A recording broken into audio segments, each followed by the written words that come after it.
Jaya Radha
Hare Krishna ಎಲ್ಲ ಭಕ್ತರಿಗೂ.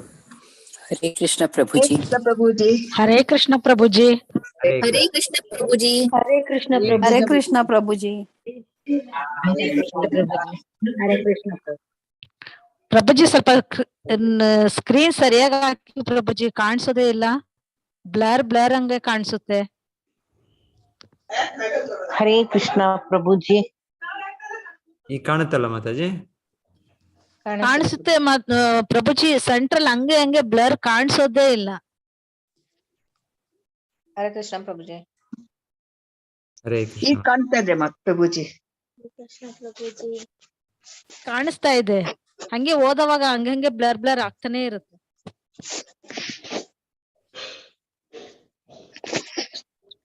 So ನಿನ್ನೆ 19 ಓದಿದ್ವಿ, ಅದು ಎಕ್ಸ್ಪ್ಲನೇಷನ್ ನೋಡೋಣ. ಮತ್ತೆ 20 ನೋಡೋಣ. ಓಂ ನಮೋ ಭಗವತೆ ವಾಸುದೇವಾಯ. ಓಂ ನಮೋ ಭಗವತೆ ವಾಸುದೇವಾಯ. ಓಂ ನಮೋ ಭಗವತೆ ವಾಸುದೇವಾಯ. ಓಂ ನಮೋ ಭಗವತೆ ವಾಸುದೇವಾಯ. ಓಂ ನಮೋ ಭಗವತೆ ವಾಸುದೇವಾಯ. ಓಂ ನಮೋ ಭಗವತೆ ವಾಸುದೇವಾಯ. ನಾರಾಯಣಂ ನಮಸ್ಕೃತ್ಯ ನಾರಾಯಣಂ ನಮಸ್ಕೃತ್ಯ ನರಂ ಚೈವ ನರೋತ್ತಮಂ ನರಂ ಚೈವ ನರೋತ್ತಮಂ ದೇವೀಂ ಸರಸ್ವತಿಂ ವ್ಯಾಸಂ ದೇವೀಂ ಸರಸ್ವತಿಂ ವ್ಯಾಸಂ ವ್ಯಾಸಂ ತಥೋ ಜಯಂ ಉದೀರಯೇತ್. ತಥೋ ಜಯಮುದೀರಯೇತ್. ನಷ್ಟಪ್ರಾಯೇಷು ಅಭದ್ರೇಷು ಹರ್ಷಪಾಯೇಷು ಭದ್ರೇಷು ನಿತ್ಯಂ ಭಾಗವತ ಸೇವಯಾ. ನಿತ್ಯಂ ಭಾಗವತ ಸೇವಯಾ. ಭಗವತಿ ಉತ್ತಮ ಶ್ಲೋಕೆ ಭಗವತಿ ಶ್ಲೋಕೆ ಭಕ್ತಿರ್ಭವತಿ ನೈಷ್ಠಿಕೀ.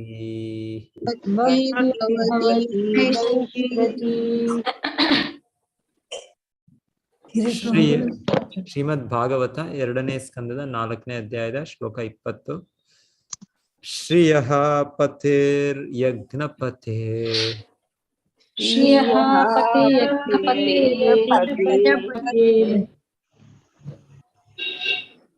ಶ್ರಿಯಃ ಪತಿರ್ ಯಜ್ಞಪತೆ ಪ್ರಜಾಪತಿರ್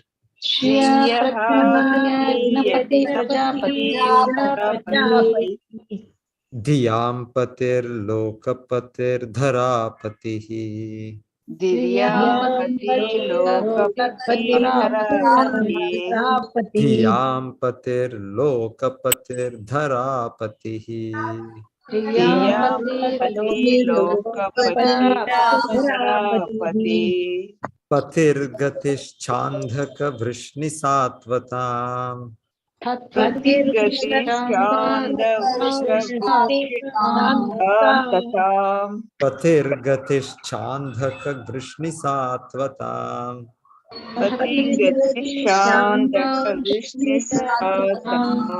ಪ್ರಸೀದತಾಂ ಮೇ ಭಗವಾನ್ ಸತಾಂ ಪತಿಃ.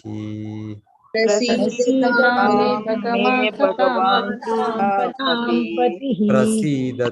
ಮೇ ಭಗವಾನ್ ಸತಾಂ ಪತಿಃ.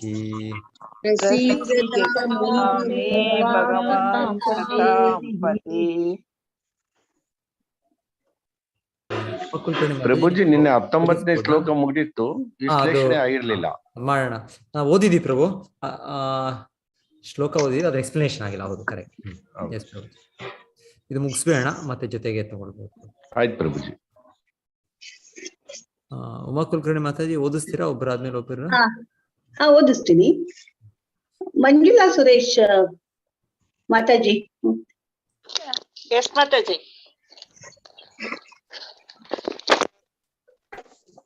श्रियापति यज्ञति प्रजापतिर् अधियां पति लोपति दरापति प्रतिगृष्टिस्थास्तत्वत्तां प्रसिद्धतां मे भगवान् सतां पतिः. हरे कृष्ण. ವಿಜಯಶ್ರೀ ಕೊಲ್ಲಾಜಿ ಶ್ಲೋಕ ಓದ್ತೀರಾ? ಹರೇ ಕೃಷ್ಣ ಮಾತಾಜಿ. ಹರೇ ಕೃಷ್ಣ. ಹರೇ ಕೃಷ್ಣ. ಶ್ರಿಯಃ ಪತಿರ್ಯಜ್ಞಪತಿ ಪ್ರಜಾಪತಿ ಧಿಯಾಂ ಪತಿರ್ಲೋಕಪತಿರ್ಧರಾಪತಿಃ ಪತಿರ್ಗತಿಶ್ಚಾಂದಕರ್ಷ್ಣಿ ಸಾತ್ವತಾಂ ಪ್ರಸೀದತಾಂ ಮೇ ಭಗವಾನ್ ಸತಾಂ ಪತಿಃ. ಹರೇ ಕೃಷ್ಣ ಪ್ರಭುಜಿ. ಹರೇ ಕೃಷ್ಣ. ಹರೇ ಕೃಷ್ಣ. ಸುಮಾಲಿನಿ ಜಿ ಮಾತಾಜಿ ನಮ್ಮ ಶ್ಲೋಕ ಓದ್ತೀರಾ? ಓದ್ತೀನಿ ಮತ್ತೆ. ಹರೇ ಕೃಷ್ಣ ಪ್ರಭುಜಿ. ಕಿಯಃ ಪತಿರ್ಯಜ್ಞಪತಿ ಪ್ರಜಾಪತಿ ಧಿಯಾ ಪತಿರ್ಲೋಕಪತಿರ್ಧರಾಪತಿ ಪತಿರ್ಗತಿಶ್ಚಾಂದಕರ್ಷ್ಣಿತಾ ತ್ವಾಂ ಪ್ರಸೀದತಾಂ ಮೇ ಭಗವಾನ್ ಸತಾಂ ಪತಿಃ. ಹರೇ ಕೃಷ್ಣ ಮಾತಾಜಿ. ಹರೇ ಕೃಷ್ಣ ಪ್ರಭುಜಿ. ಕೃಷ್ಣಮೂರ್ತಿ ಪದಗಳ ಅರ್ಥ ಮತ್ತೆ ಅನುವಾದ ಓದ್ತೀರಾ? ಕೃಷ್ಣಮೂರ್ತಿ ಮತ್ತೇನ ಮೇಡಮ್ ಇದು ಸರಿ, ಇದು ಔಟ್ ಆಫ್ ಫೋಕಸ್ ಇದೆ. ಪ್ರಭುಜಿ ಸ್ವಲ್ಪ ಹಾ ಶ್ರೀ ಶ್ರೀಯ ಸಕಲೈಶ್ವರ್ಯಗಳ ಪತಿ ಒಡೆಯನು, ಯಜ್ಞದ ಪತಿ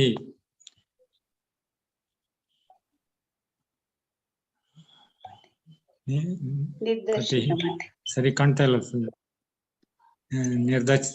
ಪ್ರಜಾಪತಿ ಸಕಲ ಜೀವಿಗಳ ನಾಯಕನು, ಧಿಯಾಂ ಬುದ್ಧಿಶಕ್ತಿಯ, ಪತಿ ಅಧಿಪತಿಯು, ಲೋಕಪತಿ ಸಕಲ ಲೋಕಗಳ ಒಡೆಯನು, ಧರ ಭೂಮಿಯ ಪತಿ ಆಧಿಪತಿಯು, ಪತಿ ಮುಖ್ಯಸ್ಥನು, ಗತಿ ದಿಕ್ಕು, ಚ ಮತ್ತು ಅಂಧಕ ಯದುವಂಶದ ಒಬ್ಬ ರಾಜನು, ವೃಷ್ಣಿ ಯದುವಂಶದ ಮೊದಲ ರಾಜನು, ಸತ್ವತಾಂ ಯದುಗಳ ಪ್ರಸಾದಿತಾಂ ಅನುಗ್ರಹಿಸಲಿ ಮೇ ನನಗೆ ಭಗವಾನ್ ಶ್ರೀಕೃಷ್ಣನು ಸತಾಂ ಭಕ್ತರೆಲ್ಲರ ಪತಿ ಪ್ರಭು ಅನು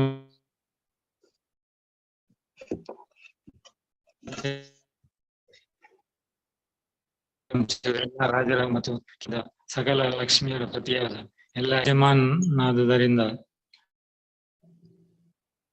ಎಲ್ಲ ನಾಯಕನಾದ ಸಕಲ ಬುದ್ಧಿ ನಿಯಾಮಕನಾದ. ಸ್ಕ್ರೀನ್ ಮೇಲೆ ಮಾಡ್ಬೇಕು ಮತ್ತೆ. ಎಲ್ಲಾ ಜೀವಿಗಳ ನಾಯಕನಾದ. ಆಮೇಲೆ ಕಾಣ್ತಾ ಇಲ್ಲ, ಸ್ಕ್ರೀನ್ ಮೇಲೆ ಮಾಡ್ಬೇಕು. ಪ್ರಭುಜಿ ಮೇಲೆ ಹೇಗಿದೆ ಪ್ರಭುಜಿ? ಸರಿಯಾಗಿದೆ ಸ್ಕ್ರೀನು? ಇಲ್ಲ ಕಾಣ್ತಿಲ್ಲ. ಈಗ ಕಾಣ್ತೇನೆ. ನಿಯಾಮಕನಾದ ಆಧ್ಯಾತ್ಮಿಕ ಹಾಗೂ ಲೌಕಿಕ ಲೋಕಗಳೆಲ್ಲದರ ಒಡೆಯನಾದ, ಭೂಮಿಯ ಮೇಲೆ ಶ್ರೇಷ್ಠ ಅವತಾರನಾದ, ಸಮಸ್ತನಾದ ಭಗವಾನ್ ಶ್ರೀಕೃಷ್ಣ ನನ್ನ ಮೇಲೆ ಅನುಗ್ರಹ ತೋರ. ಹರೇ ಕೃಷ್ಣ ಪ್ರಭುಜಿ ಮಾತಾಜಿ. Thank you. ಹರೇ ಕೃಷ್ಣ. ಚಂದ್ರಕಲಾ ಮಾತಾಜಿ ಭಾವಾರ್ಥ ಓದಿ. ಆಯ್ತು ಮಾತಾಜಿ. ಹರೇ ಕೃಷ್ಣ ಮಾತಾಜಿ. ಹರೇ ಕೃಷ್ಣ ಪ್ರಭು. ಹರೇ ಕೃಷ್ಣ. ಶುಕುಮುನಿಗಳು ವೈಲಿಕರಲ್ಲಿ ಎಂದರೆ ಎಲ್ಲ ತಪ್ಪು ಗ್ರಹಿಗಳಿಂದ ವಿಮುಕ್ತರಾದವರಿಂದ ಭಗವಾನ್ ಶ್ರೀಕೃಷ್ಣನನ್ನು ಸಕಲ ಚಿತ್ತಗಳ ಮೊತ್ತವೆಂದು, ಅವನು ದೇವೋತ್ತಮ ಪುರುಷನೆಂದು ತಮ್ಮ ಸಾಕ್ಷಾತ್ಕಾರ ಗ್ರಹಿಕೆಯಿಂದ ಅವ್ಯಕ್ತ ಮಾಡಿದ್ದಾರೆ. ಪ್ರತಿಯೊಬ್ಬನು ಲಕ್ಷ್ಮಿಯ ಅನುಗ್ರಹವನ್ನು ಬಯಸುತ್ತಾನೆ, ಆದರೆ ಭಗವಾನ್ ಶ್ರೀಕೃಷ್ಣನೇ ಸಕಲ ಲಕ್ಷ್ಮಿಯರ ಪತಿ ಎಂದು ಜನರಿಗೆ ಗೊತ್ತಿಲ್ಲ. ಭಗವಂತನಿಗೆ ತನ್ನ ದಿವ್ಯ ಧಾಮವಾದ ಗೋಲೋಕ ಬೃಂದಾವನದಲ್ಲಿ ಸುರಭಿ ಹಸುಗಳ ಮಂದೆಯನ್ನು ನೋಡಿಕೊಳ್ಳುವ ಅಭ್ಯಾಸ. ಅಲ್ಲಿ ಅವನು ಲಕ್ಷಾಂತರ ಭಾಗಲಕ್ಷ್ಮಿಯರ ಸೇವೆಯನ್ನು ಪಡೆಯುತ್ತಿರುತ್ತಾನೆಂದು ಬ್ರಹ್ಮ ಸಮಿತಿಯಲ್ಲಿ ಹೇಳಿದೆ. ಈ ಎಲ್ಲಾ ಭಾಗಲಕ್ಷ್ಮಿಯರು ಅವನ ಅಂತರಂಗ ಶಕ್ತಿಯ ದಿವ್ಯ ಭೋಗ ಸಾಮರ್ಥ್ಯದ ಹಾದಿನಿ ಶಕ್ತಿ ಸಕಾರ ರೂಪ. ಭಗವಂತ ಈ ಭೂಮಿಯ ಮೇಲೆ ಅವತಾರ ಎತ್ತಾಗ ಬದ್ಮಾತನು ಆಕರ್ಷಿಸುವ ಸಲುವಾಗಿ ಮಾತ್ರ ತನ್ನ ಹಾದಿನಿಯ ಶಕ್ತಿಯ ಕಾರ್ಯಗಳನ್ನು ರಾಸಲೀಲೆಯ ಮೂಲಕ ಪ್ರದರ್ಶಿಸುತ್ತಾನೆ. ಈ ಬದ್ಮಾತರು ಕೀಳು ಲೈಂಗಿಕ ಭೋಗದ ಆನಂದವೆಂಬ ಭ್ರಮೆಯನ್ನು ಬೆನ್ನು ಹತ್ತಿದವರು. ಶುಕಮುನಿಗಳಂತ ಶುದ್ಧ ಭಕ್ತರು ಲೌಕಿಕ ಜಗತ್ತಿನ ಹೇಯ ಲೈಂಗಿಕ ಜೀವನದ ಸಂಪೂರ್ಣ ಮುಕ್ತರಾಗಿದ್ದು ಭಗವಂತನ ಹಾದಿನಿ ಶಕ್ತಿಯನ್ನು ಕುರಿತು ಕ್ರಿಯೆಯನ್ನು ಚರ್ಚಿಸಿದರೆ ವಿನಃ ಲೈಂಗಿಕ ಸಂಬಂಧದಲ್ಲ. ಆದರೆ ಲೈಂಗಿಕ ಜೀವನದ ಆಸಕ್ತರಾದ ಲೌಕಿಕ ಅಂಚಿತವಾದ, ಸ್ವಲ್ಪ ಮೇಲ್ ಮಾಡಿ ಪ್ರಭುಜಿ, ಅಂಚಿತರಾದ. ಹರೇ ಕೃಷ್ಣ ಮಾತಾಜಿ, ಬೇರೆಯವರು ಓದ್ತಾರೆ. ಹರೇ ಕೃಷ್ಣ. ಹರೇ ಕೃಷ್ಣ ಪ್ರಭುಜಿ. ಹರೇ ಕೃಷ್ಣ ಮಾತಾಜಿ. ರೇಖಾ ಎ ಓದ್ತೀರಾ? ಹರೇ ಕೃಷ್ಣ ಮಾತಾಜಿ. ಹರೇ ಕೃಷ್ಣ ಪ್ರಭುಜಿ. ಆದರೆ ಲೈಂಗಿಕ ಜೀವನದಲ್ಲಿ ಆಸಕ್ತರಾದ ಲೌಕಿಕರು ಅಚಿಂತ್ಯವಾದ ಲೋಕೋತ್ತರ ಸ್ವಾದವನ್ನು ಆಸ್ವಾದಿಸಲೆಂದು ಈ ಸಂಗತಿಯನ್ನು ಚರ್ಚಿಸಿದರು. ಲೌಕಿಕ ಜಗತ್ತಿನಲ್ಲಿ ಲೈಂಗಿಕ ಜೀವನವೇ ಮಾಯಾ ಬಂಧನಗಳ ಸಂಕೋಲೆಯೊಳಗೆ ಸಿಲುಕಲು ಮೂಲ ಕಾರಣ. ಶುಕಮುನಿಗಳು ಇಂತಹ ಲೌಕಿಕ ಜಗತ್ತಿನ ಲೈಂಗಿಕ ಜೀವನದಲ್ಲಿ ಖಂಡಿತವಾಗಿಯೂ ಎಂದೂ ಆಸಕ್ತರಾಗಿರಲಿಲ್ಲ. ಭಗವಂತನ ಹ್ಯಾದಿನಿ ಶಕ್ತಿಯ ಅಭಿವ್ಯಕ್ತಿ ಕೂಡ ಅಂತಹ ಕೀಳು ವಿಷಯಗಳೊಂದಿಗೆ ಯಾವ ಸಂಬಂಧವನ್ನು ಹೊಂದಿರಲಿಲ್ಲ. ಚೈತನ್ಯ ಮಹಾಪ್ರಭುಗಳು ಎಷ್ಟು ಕಠೋರ ನಿಷ್ಠೆಯ ಸನ್ಯಾಸಿಗಳಾಗಿದ್ದರೆಂದರೆ ಯಾವ ಸ್ತ್ರೀಯು ತಮ್ಮ ಸಮೀಪಕ್ಕೆ ಬರಲು ನಮಸ್ಕರಿಸಿ ಗೌರವ ಸೂಚಿಸಲು ಅವಕಾಶ ಕೊಡುತ್ತಿರಲಿಲ್ಲ. ಜಗನ್ನಾಥ ದೇವಾಲಯದಲ್ಲಿ ದೇವದಾಸಿಯರ ಪ್ರಾರ್ಥನಾ ಗೀತೆಗಳನ್ನು ಅವರು ಎಂದೂ ಕೇಳುತ್ತಿರಲಿಲ್ಲ, ಏಕೆಂದರೆ ಸನ್ಯಾಸಿಯು ಸ್ತ್ರೀಯರ ಗಾಯನವನ್ನು ಕೇಳುವುದು ನಿಷಿದ್ಧ. ಹೀಗೆ ಕಠೋರ ಸನ್ಯಾಸಾಶ್ರಮದಲ್ಲಿದ್ದರೂ ವೃಂದಾವನದ ಗೋಪಿಕೆಯರ ಪೂಜಾ ವಿಧಾನವು ಭಗವಂತನಿಗೆ ಸಲ್ಲಿಸುವ ಅತ್ಯುನ್ನತ ಪ್ರೇಮ ಸೇವೆ ಎಂದು ಅವರು ಸಲಹೆ. ಸ್ವಲ್ಪ ಸ್ಕ್ರೀನ್ ಮೇಲೆ ಮಾಡಿ ಪ್ರಭುಜಿ. ಸೇವೆ ಎಂದು ಅವರು ಸಲಹೆ ಮಾಡಿದ್ದಾರೆ. ರಾಧೆಯು ಅಂತಹ ಎಲ್ಲಾ ಲಕ್ಷ್ಮಿಯರಿಗೆ ಮುಖ್ಯಳು. ಆದುದರಿಂದ ಅವಳು ಭಗವಂತನ ಹ್ಯಾದಿನಿಯ ಪ್ರತಿರೂಪ. ಅವಳು ಕೃಷ್ಣನಿಂದ ಬೇರೆಯಲ್ಲ. ಜೀವನದಲ್ಲಿ ಹರೇ ಕೃಷ್ಣ ಮಾತಾಜಿ. ಹರೇ ಕೃಷ್ಣ ಪ್ರಭುಜಿ. ಧನ್ಯವಾದಗಳು. ಹರಿಣಿ ಕಕ್ಕೇರಿ ಓದ್ತೀರಾ? ಮಾತಾಜಿ. ಹರೇ ಕೃಷ್ಣ ಮಾತಾಜಿ. ಹರೇ ಕೃಷ್ಣ ಪ್ರಭುಜಿ. ಜೀವನದಲ್ಲಿ ಅತ್ಯುನ್ನತ ಫಲಗಳನ್ನು ಪಡೆಯಲು ವೈದಿಕ ವಿದ್ಯುಕ್ತ ಕ್ರಿಯೆಗಳಲ್ಲಿ ನಾನಾ ಬಗೆಯ ಯಜ್ಞಾಚರಣೆಗಳನ್ನು ಹೇಳಿದೆ. ಈ ಮಹಾನಿಯಗಳನ್ನು ಆಚರಿಸುವುದರಿಂದ ದೈವಾನುಗ್ರಹಗಳೆಲ್ಲ ಪ್ರಸಾದಗಳೇ.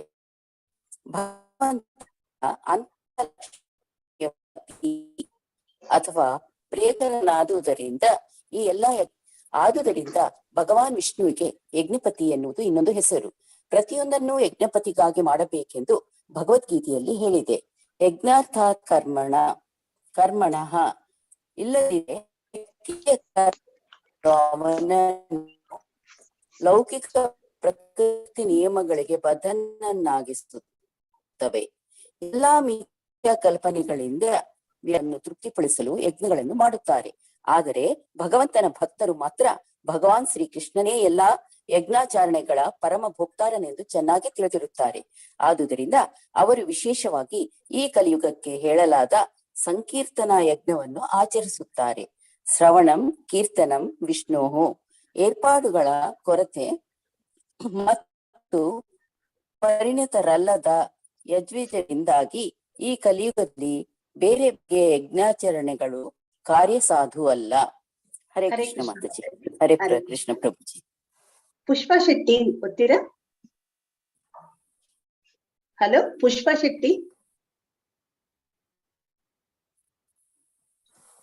ಪ್ರಭಾ ಚಂದ್ರು ಓದ್ತೀರಾ? ಹರೇ ಕೃಷ್ಣ ಮಾತಾಜಿ. ಹರೇ ಕೃಷ್ಣ ಪ್ರಭುಜಿ. ಓದ್ತೀನಿ ಪ್ರಭುಜಿ. ಬ್ರಹ್ಮನು ಬದ್ಧಾತ್ಮರಿಗೆ ಈ ಬ್ರಹ್ಮಾಂಡದಲ್ಲಿ ಪುನರ್ಜನ್ಮವನ್ನು ನೀಡಿದ ಬಳಿಕ ಯಜ್ಞಗಳನ್ನಾಚರಿಸಿ ಸುಖ ಸಮೃದ್ಧಿಯಿಂದ ಬಾಳುವಂತೆ ಉಪದೇಶಿಸಿದನೆಂದು ಭಗವದ್ಗೀತೆಯಲ್ಲಿ 3.10.11 ನಮಗೆ ತಿಳಿದು ಬರುತ್ತದೆ. ಅಂತಹ ಯಜ್ಞಾಚರಣೆಗಳಿಂದ ಬದ್ಧಾತ್ಮರು ದೇಹ ಮತ್ತು ಆತ್ಮಗಳನ್ನು ಸಂರಕ್ಷಿಸುವಲ್ಲಿ ಎಂದೂ ಸಂಕಷ್ಟಕ್ಕೊಳಗಾಗುವುದಿಲ್ಲ. ಅಂತಿಮವಾಗಿ ಅವರು ತಮ್ಮ ಅಸ್ತಿತ್ವವನ್ನು ಶುದ್ಧಿಗೊಳಿಸಿಕೊಳ್ಳಬಹುದು. ಜೀವಿಯ ನಿಜವಾದ ಸ್ವರೂಪವಾದ ಆಧ್ಯಾತ್ಮಿಕ ಅಸ್ತಿತ್ವಕ್ಕೆ ಅವರು ಸಹಜವಾಗಿಯೇ ಏರಬಹುದು. ಬದ್ಧಾತ್ಮನು ಯಾವುದೇ ಸಂದರ್ಭದಲ್ಲೂ ಯಜ್ಞಾಚರಣೆ, ದಾನ ಮತ್ತು ತಪಸ್ಸುಗಳನ್ನು ಕೈಬಿಡಕೂಡದು. ಈ ಎಲ್ಲಾ ಯಜ್ಞಗಳ ಗುರಿಯು ದೇವೋತ್ತಮ ಪುರುಷನಾದ ಯಜ್ಞಪತಿಯನ್ನು ಸಂತುಷ್ಟಿಗೊಳಿಸುವುದೇ ಆಗಿದೆ. ಆದುದರಿಂದ ಭಗವಂತನು ಪ್ರಜಾಪತಿಯೂ ಹೌದು. ಕಂಠೋಪನಿಷತ್ತಿನ ಪ್ರಕಾರ ಅಸಂಖ್ಯಾತ ಜೀವಿಗಳಿಗೆ ಭಗವಂತನೊಬ್ಬನೇ ನಾಯಕ.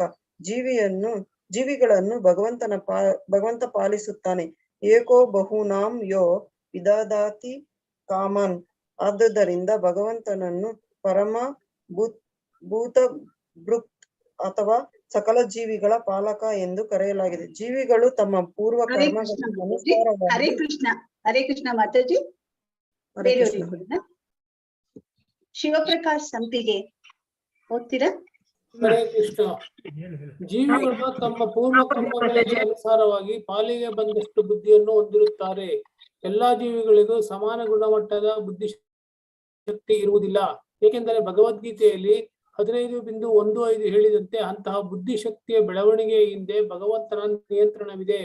ಪರಮಾತ್ಮನಾಗಿ ಭಗವಂತ ಪ್ರತಿಯೊಬ್ಬರ ಹೃದಯದಲ್ಲೂ ನೆಲೆಸಿದ್ದಾನೆ. ಅವನಿಂದಲೇ ವ್ಯಕ್ತಿಯ ಸ್ಮರಣ ಶಕ್ತಿ, ಜ್ಞಾನ ಮತ್ತು ವಿಸ್ಮೃತಿಗಳು ಉಂಟಾಗುತ್ತವೆ. ಮತ್ತಃ ಸ್ಮೃತಿರ್ ಜ್ಞಾನ ಪೋನಃ ಚ. ಭಗವಂತನ ಅನುಗ್ರಹದಿಂದ ಒಬ್ಬ ವ್ಯಕ್ತಿ ಹಿಂದಿನ ಕ್ರಿಯೆಗಳೆಲ್ಲ ಸ್ಪಷ್ಟವಾಗಿ ನೆನಪಿನಲ್ಲಿಟ್ಟುಕೊಳ್ಳಬಹುದು. ಇತರರಿಗೆ ಅದು ಸಾಧ್ಯವಾಗದೆ ಹೋಗಬಹುದು. ದೈವಾನುಗ್ರಹದಿಂದ ಒಬ್ಬನು ಅತಿಶಯ ಬುದ್ಧಿವಂತನಾಗಿದ್ದರೆ ಮತ್ತೊಬ್ಬನು ಅದೇ ದೈವದ ನಿಯಂತ್ರಣದಿಂದ ಮೂರ್ಖನಾಗಿರುತ್ತಾನೆ. ಆದುದರಿಂದ ಭಗವಂತ ಧಿಯಾಂಪತಿ ಅಥವಾ ಬುದ್ಧಿಯ ಪ್ರಭು. ಹರೇ ಕೃಷ್ಣ ಪ್ರಭು. ಹರೇ ಕೃಷ್ಣ. ಗೀತಾ ಋಷಭೇಂದ್ರ ಓದ್ತೀರಾ? ಗೀತಾ ಋಷಭೇಂದ್ರ. ಹರೇ ಕೃಷ್ಣ ಮಾತಾಜಿ ಓದ್ತೀನಿ. ಪ್ರಭುಗಳಾಗಲು ಹೆಣಗುತ್ತಾರೆ. ಪ್ರತಿಯೊಬ್ಬನು ತನ್ನ ಎಲ್ಲಿಂದ ಬದ್ಧಾತ್ಮರು ಬದ್ಧಾತ್ಮರು ಲೌಕಿಕ ಜಗತ್ತಿನ ಪ್ರಭುಗಳಾಗಲು ಎಣಗುತ್ತಾರೆ. ಪ್ರತಿಯೊಬ್ಬನು ತನ್ನ ಅತಿ ಹೆಚ್ಚಿನ ಬುದ್ಧಿಶಕ್ತಿಯನ್ನು ಉಪಯೋಗಿಸಿ ಲೌಕಿಕ ಪ್ರಕೃತಿಯ ಮೇಲೆ ಆಧಿಪತ್ಯ ಸಾಧಿಸಲು ಪ್ರಯತ್ನಿಸುತ್ತಾನೆ. ಬದ್ಧಾತ್ಮರ ಈ ಬುದ್ಧಿಯ ದುರುಪಯೋಗವನ್ನು ಹುಚ್ಚತನವೆಂದು ಕರೆಯುತ್ತಾರೆ. ಲೌಕಿಕದ ಬಿಗಿಮುಷ್ಟಿಯಿಂದ ಬಿಡುಗಡೆ ಪಡೆಯಲು ವ್ಯಕ್ತಿಯು ತನ್ನ ಸಂಪೂರ್ಣ ಬುದ್ಧಿಯನ್ನು ವಿನಿಯೋಗಿಸಬೇಕು. ಆದರೆ ಬದ್ಧಾತ್ಮನು ಕೇವಲ ಹುಚ್ಚುತನದಿಂದ ತನ್ನ ಪೂರ್ಣ ಶಕ್ತಿ ಮತ್ತು ಬುದ್ಧಿಯನ್ನು ಇಂದ್ರಿಯಗಳ ತುಷ್ಟಿಗಾಗಿ ತೊಡಗಿಸುತ್ತಾನೆ. ಜೀವನದ ಈ ಗುರಿಯನ್ನು ಸಾಧಿಸುವುದಕ್ಕಾಗಿ ಅವನು ಬುದ್ಧಿಪೂರ್ವಕವಾಗಿ ಎಲ್ಲಾ ಬಗೆಯ ಕೆಟ್ಟ ಕೆಲಸಗಳನ್ನು ಮಾಡುತ್ತಾನೆ. ಇದರ ಪರಿಣಾಮವೆಂದರೆ ಕಟ್ಟಿಲ್ಲದ ಪೂರ್ಣ ಸ್ವಾತಂತ್ರ್ಯದ ಜೀವನವನ್ನು ಸಾಧಿಸುವ ಬದಲು ಹುಚ್ಚು ಬದ್ಧಾತ್ಮನು ನಾನಾ ಬಗೆಯ ಲೌಕಿಕ ಕಾಯಗಳ ಬಂಧನದಲ್ಲಿ ಮತ್ತೆ ಸಿಲುಕಿಕೊಳ್ಳುತ್ತಾನೆ. ಲೌಕಿಕ ಅಭಿವ್ಯಕ್ತಿಯಲ್ಲಿ ನಾವು ಕಾಣುವುದೆಲ್ಲ ಭಗವಂತನ ಸೃಷ್ಟಿಯೇ. ಆದುದರಿಂದ ಬ್ರಹ್ಮಾಂಡಗಳೆಲ್ಲದರಲ್ಲಿರುವ ಪ್ರತಿಯೊಂದಕ್ಕೂ ನಿಜವಾದ ಒಡೆಯ ಅವನೇ. ಬದ್ಧಾತ್ಮನು ಭಗವಂತನ ನಿಯಂತ್ರಣದಲ್ಲಿ ಈ ಲೌಕಿಕ ಸೃಷ್ಟಿಯ ಕಿಂಚಿದಂಶವೊಂದನ್ನು ಅನುಭವಿಸಬಹುದು, ಆದರೆ ಸ್ವಯಂ ಪರಿಪೂರ್ಣತೆಯಿಂದಲ್ಲ. ಇದು ಈಶೋಪನಿಷತ್ತಿನ ಉಪದೇಶ. ಜಗದೀಶನು ನೀಡುವ ವಸ್ತುಗಳಿಂದಲೇ ವ್ಯಕ್ತಿಯು ಸಂತುಷ್ಟನಾಗಬೇಕು. ವ್ಯಕ್ತಿಯು ಇನ್ನೊಬ್ಬನ ಪಾಲಿನ ಲೌಕಿಕ ಸ್ವತ್ತುಗಳ ಮೇಲೆ ಸ್ವಲ್ಪ ಮೇಲೆ ಮಾಡಬೇಕು. ಆಕ್ರಮಣ ಮಾಡಲು ಪ್ರಯತ್ನಿಸುವುದು ಕೇವಲ ಹುಚ್ಚುತನ. ಮಾಡಲು ಪ್ರಯತ್ನಿಸುವುದು ಕೇವಲ ಹುಚ್ಚುತನವಷ್ಟೇ. ಹರೇ ಕೃಷ್ಣ. ಹರೇ ಕೃಷ್ಣ. ಹರೇ ಕೃಷ್ಣ. ಹರೇ ಕೃಷ್ಣ. ಹರೇ ಕೃಷ್ಣ. ಹರೇ ಕೃಷ್ಣ. ಬ್ರಹ್ಮಾಂಡದ ಒಡೆಯನಾದ ಭಗವಂತ ಬದ್ಧಾತ್ಮರ ಮೇಲಿನ ತನ್ನ ಅವ್ಯಾಜ ಕರುಣೆಯಿಂದ ಸ್ವಶಕ್ತಿಯಿಂದ ಆತ್ಮಮಾಯ ಬದ್ಧಾತ್ಮರಿಗೂ ತನಗೂ ಇರುವ ಶಾಶ್ವತ ಸಂಬಂಧವನ್ನು ಪುನರ್ಸ್ಥಾಪಿಸಲು ಅವತರಿಸುತ್ತಾನೆ. ಅವನ ನಿಯಂತ್ರಣದಲ್ಲಿ ಒಂದು ಪರಿಮಿತಿಯಲ್ಲಿ ಮಾತ್ರ ಸುಖಾನುಭವವನ್ನು ಪಡೆಯುತ್ತಿದ್ದೇವೆಂಬ ಹುಸಿ ಹೆಗ್ಗಳಿಕೆಯ ಬದಲು ಅವನಿಗೆ ಸಂಪೂರ್ಣ ಶರಣಾಗಬೇಕೆಂದು ಅವನು ಎಲ್ಲರಿಗೂ ಉಪದೇಶಿಸುತ್ತಾನೆ. ಹಾಗೆ ಅವನು ಅವತರಿಸಿದಾಗ ಸುಖೋಪಭೋಗದಲ್ಲಿ ತನ್ನ ಸಾಮರ್ಥ್ಯವೆಷ್ಟು ಹಿರಿದೆಂಬುದನ್ನು ಅವನು ತೋರಿಸುತ್ತಾನೆ. ಉದಾಹರಣೆಗೆ 16,000 ಹೆಂಡಂದಿರನ್ನು ಏಕಕಾಲದಲ್ಲಿ ಮದುವೆಯಾಗಿ ಅವನ ಭೋಗ ಸಾಮರ್ಥ್ಯವನ್ನು ಪ್ರದರ್ಶಿಸ್ತಾನೆ. ಬದ್ಧಾತ್ಮನು ಒಬ್ಬಳು ಹೆಂಡತಿಯ ಗಂಡನಾಗಿಯೇ ಬಹಳ ಗರ್ವ ಪಡುತ್ತಾನೆ. ಆದರೆ ಭಗವಂತ ಇದನ್ನು ನೋಡಿ ನಗುತ್ತಾನೆ. ನಿಜವಾದ ಪತಿ ಯಾರೆಂದು ಬುದ್ಧಿವಂತನಾದವನು ಮಾತ್ರ ಅರಿಯಬಲ್ಲ. ತನ್ನ ಸೃಷ್ಟಿಯ ಎಲ್ಲಾ ಸ್ತ್ರೀಯರಿಗೂ ಆ ಭಗವಂತನೇ ಪತಿ. ಆದರೆ ಭಗವಂತನ ಅಧೀನದಲ್ಲಿರುವ ಬದ್ಧಾತ್ಮ ಒಬ್ಬಿಬ್ಬರು ಪತ್ನಿಯರ ಪತಿಯಾಗಿಯೇ ಹೆಮ್ಮೆ ಪಡುತ್ತಾನೆ. ಹರೇ ಕೃಷ್ಣ. ಹರೇ ಕೃಷ್ಣ. ವಿಮಲಾ ಗೋಪಾಲಕೃಷ್ಣ. ಈ ಶ್ಲೋಕದಲ್ಲಿ ಪ್ರಸ್ತಾಪಿತವಾಗಿರುವ ಅನೇಕ ಬಗೆಯ ಪತಿಯರಿಂದ ಎಲ್ಲಾ ಹರಕೆಗಳು ಭಗವಾನ್ ಕೃಷ್ಣನನ್ನೇ ಕುರಿತು ಹೇಳಲಾಗಿದೆ. ಆದುದರಿಂದ ಶುಕ ಮುನಿಗಳು ಯದುವಂಶದ ಪತಿ ಮತ್ತು ಗತಿಯ ಬಗೆಗೆ ವಿಶೇಷವಾಗಿ ಪ್ರಸ್ತಾಪಿಸುತ್ತಾರೆ. ಯದುವಂಶದ ಸದಸ್ಯರು ಭಗವಾನ್ ಕೃಷ್ಣನೇ ತಮ್ಮ ಸರ್ವಸ್ವ ಎಂದು ತಿಳಿದಿದ್ದರು. ಭೂಮಿಯಲ್ಲಿ ಭಗವಾನ್ ಕೃಷ್ಣ ತನ್ನ ದಿವ್ಯ ಲೀಲೆಗಳನ್ನು ಮುಗಿಸಿದ ಬಳಿಕ ಯದುವಂಶೀಯರು ಅವನ ಬಳಿಗೆ ಹಿಂದಿರುಗಲು ಉದ್ದೇಶಿಸಿದ್ದರು. ಯದುವಂಶದ ಸದಸ್ಯರು ಭಗವಂತನೊಡನೆ ಧಾಮಕ್ಕೆ ಹಿಂದಿರುಗಬೇಕಾಗಿತ್ತು. ಆದುದರಿಂದ ಭಗವಂತನ ಇಚ್ಛೆಯಿಂದ ಅವರೆಲ್ಲ ನಾಶವಾದರು. ಯದುವಂಶದ ನಾಶವು ಭಗವಂತನಿಂದ ಸೃಷ್ಟಿಯಾದ ಒಂದು ಲೌಕಿಕ ಪ್ರದರ್ಶನವಷ್ಟೇ. ವಾಸ್ತವವಾಗಿ ಭಗವಂತನು ಮತ್ತು ಯದುವಂಶದ ಸದಸ್ಯರೆಲ್ಲ ಶಾಶ್ವತ ಸಂಗಾತಿಗಳು. ಆದುದರಿಂದ ಭಗವಂತನು ಎಲ್ಲಾ ಭಕ್ತರಿಗೆ ಮಾರ್ಗದರ್ಶಕ. ಇಂತಹ ಭಗವಂತನಿಗೆ ಶುಕಮುನಿಗಳು ಪ್ರೇಮ ಭರಿತ ಭಾವನೆಗಳಿಂದ ಗೌರವ ಸಮರ್ಪಿಸುತ್ತಿದ್ದಾರೆ. ಹರೇ ಕೃಷ್ಣ ಪ್ರಭುಜಿ, ಹರೇ ಕೃಷ್ಣ ಮಾತಾಜಿ, ಧನ್ಯವಾದಗಳು. ಹರೇ ಕೃಷ್ಣ. ಹರೇ ಕೃಷ್ಣ. ಓಂ ಜ್ಞಾನತಿಮಿರಾಂಧಸ್ಯ ಜ್ಞಾನಾಂಜನಶಲಾಕಯ ಚಕ್ಷುರುನ್ಮೀಲಿತಂ ಯೇನ ತಸ್ಮೈ ಶ್ರೀ ಗುರವೇ ನಮಃ. ನಮೋ ಓಂ ವಿಷ್ಣುಪಾದಾಯ ಕೃಷ್ಣಪ್ರೇಷ್ಠಾಯ ಭೂತಲೆ ಶ್ರೀಮತೆ ಭಕ್ತಿವೇದಾಂತ ಸ್ವಾಮಿನಿತಿ ನಾಮಿನೆ. ನಮಸ್ತೆ ಸಾರಸ್ವತೆ ದೇವೆ ಗೌರವಾಣಿ ಪ್ರಚಾರಿಣೆ ನಿರ್ವಿಶೇಷ ಶೂನ್ಯವಾದಿ ಪಾಶ್ಚಾತ್ಯ ದೇಶತಾರಿಣೆ. ಜಯ ಶ್ರೀ ಕೃಷ್ಣ ಚೈತನ್ಯ ಪ್ರಭು ನಿತ್ಯಾನಂದ ಶ್ರೀ ಅದ್ವೈತ ಗದಾಧರ ಶ್ರೀವಾಸದಿ ಗೌರಭಕ್ತವೃಂದ. ಹರೇ ಕೃಷ್ಣ ಕೃಷ್ಣ ಕೃಷ್ಣ ಹರೇ ಹರೇ, ಹರೇ ರಾಮ ರಾಮ ರಾಮ ಹರೇ ಹರೇ.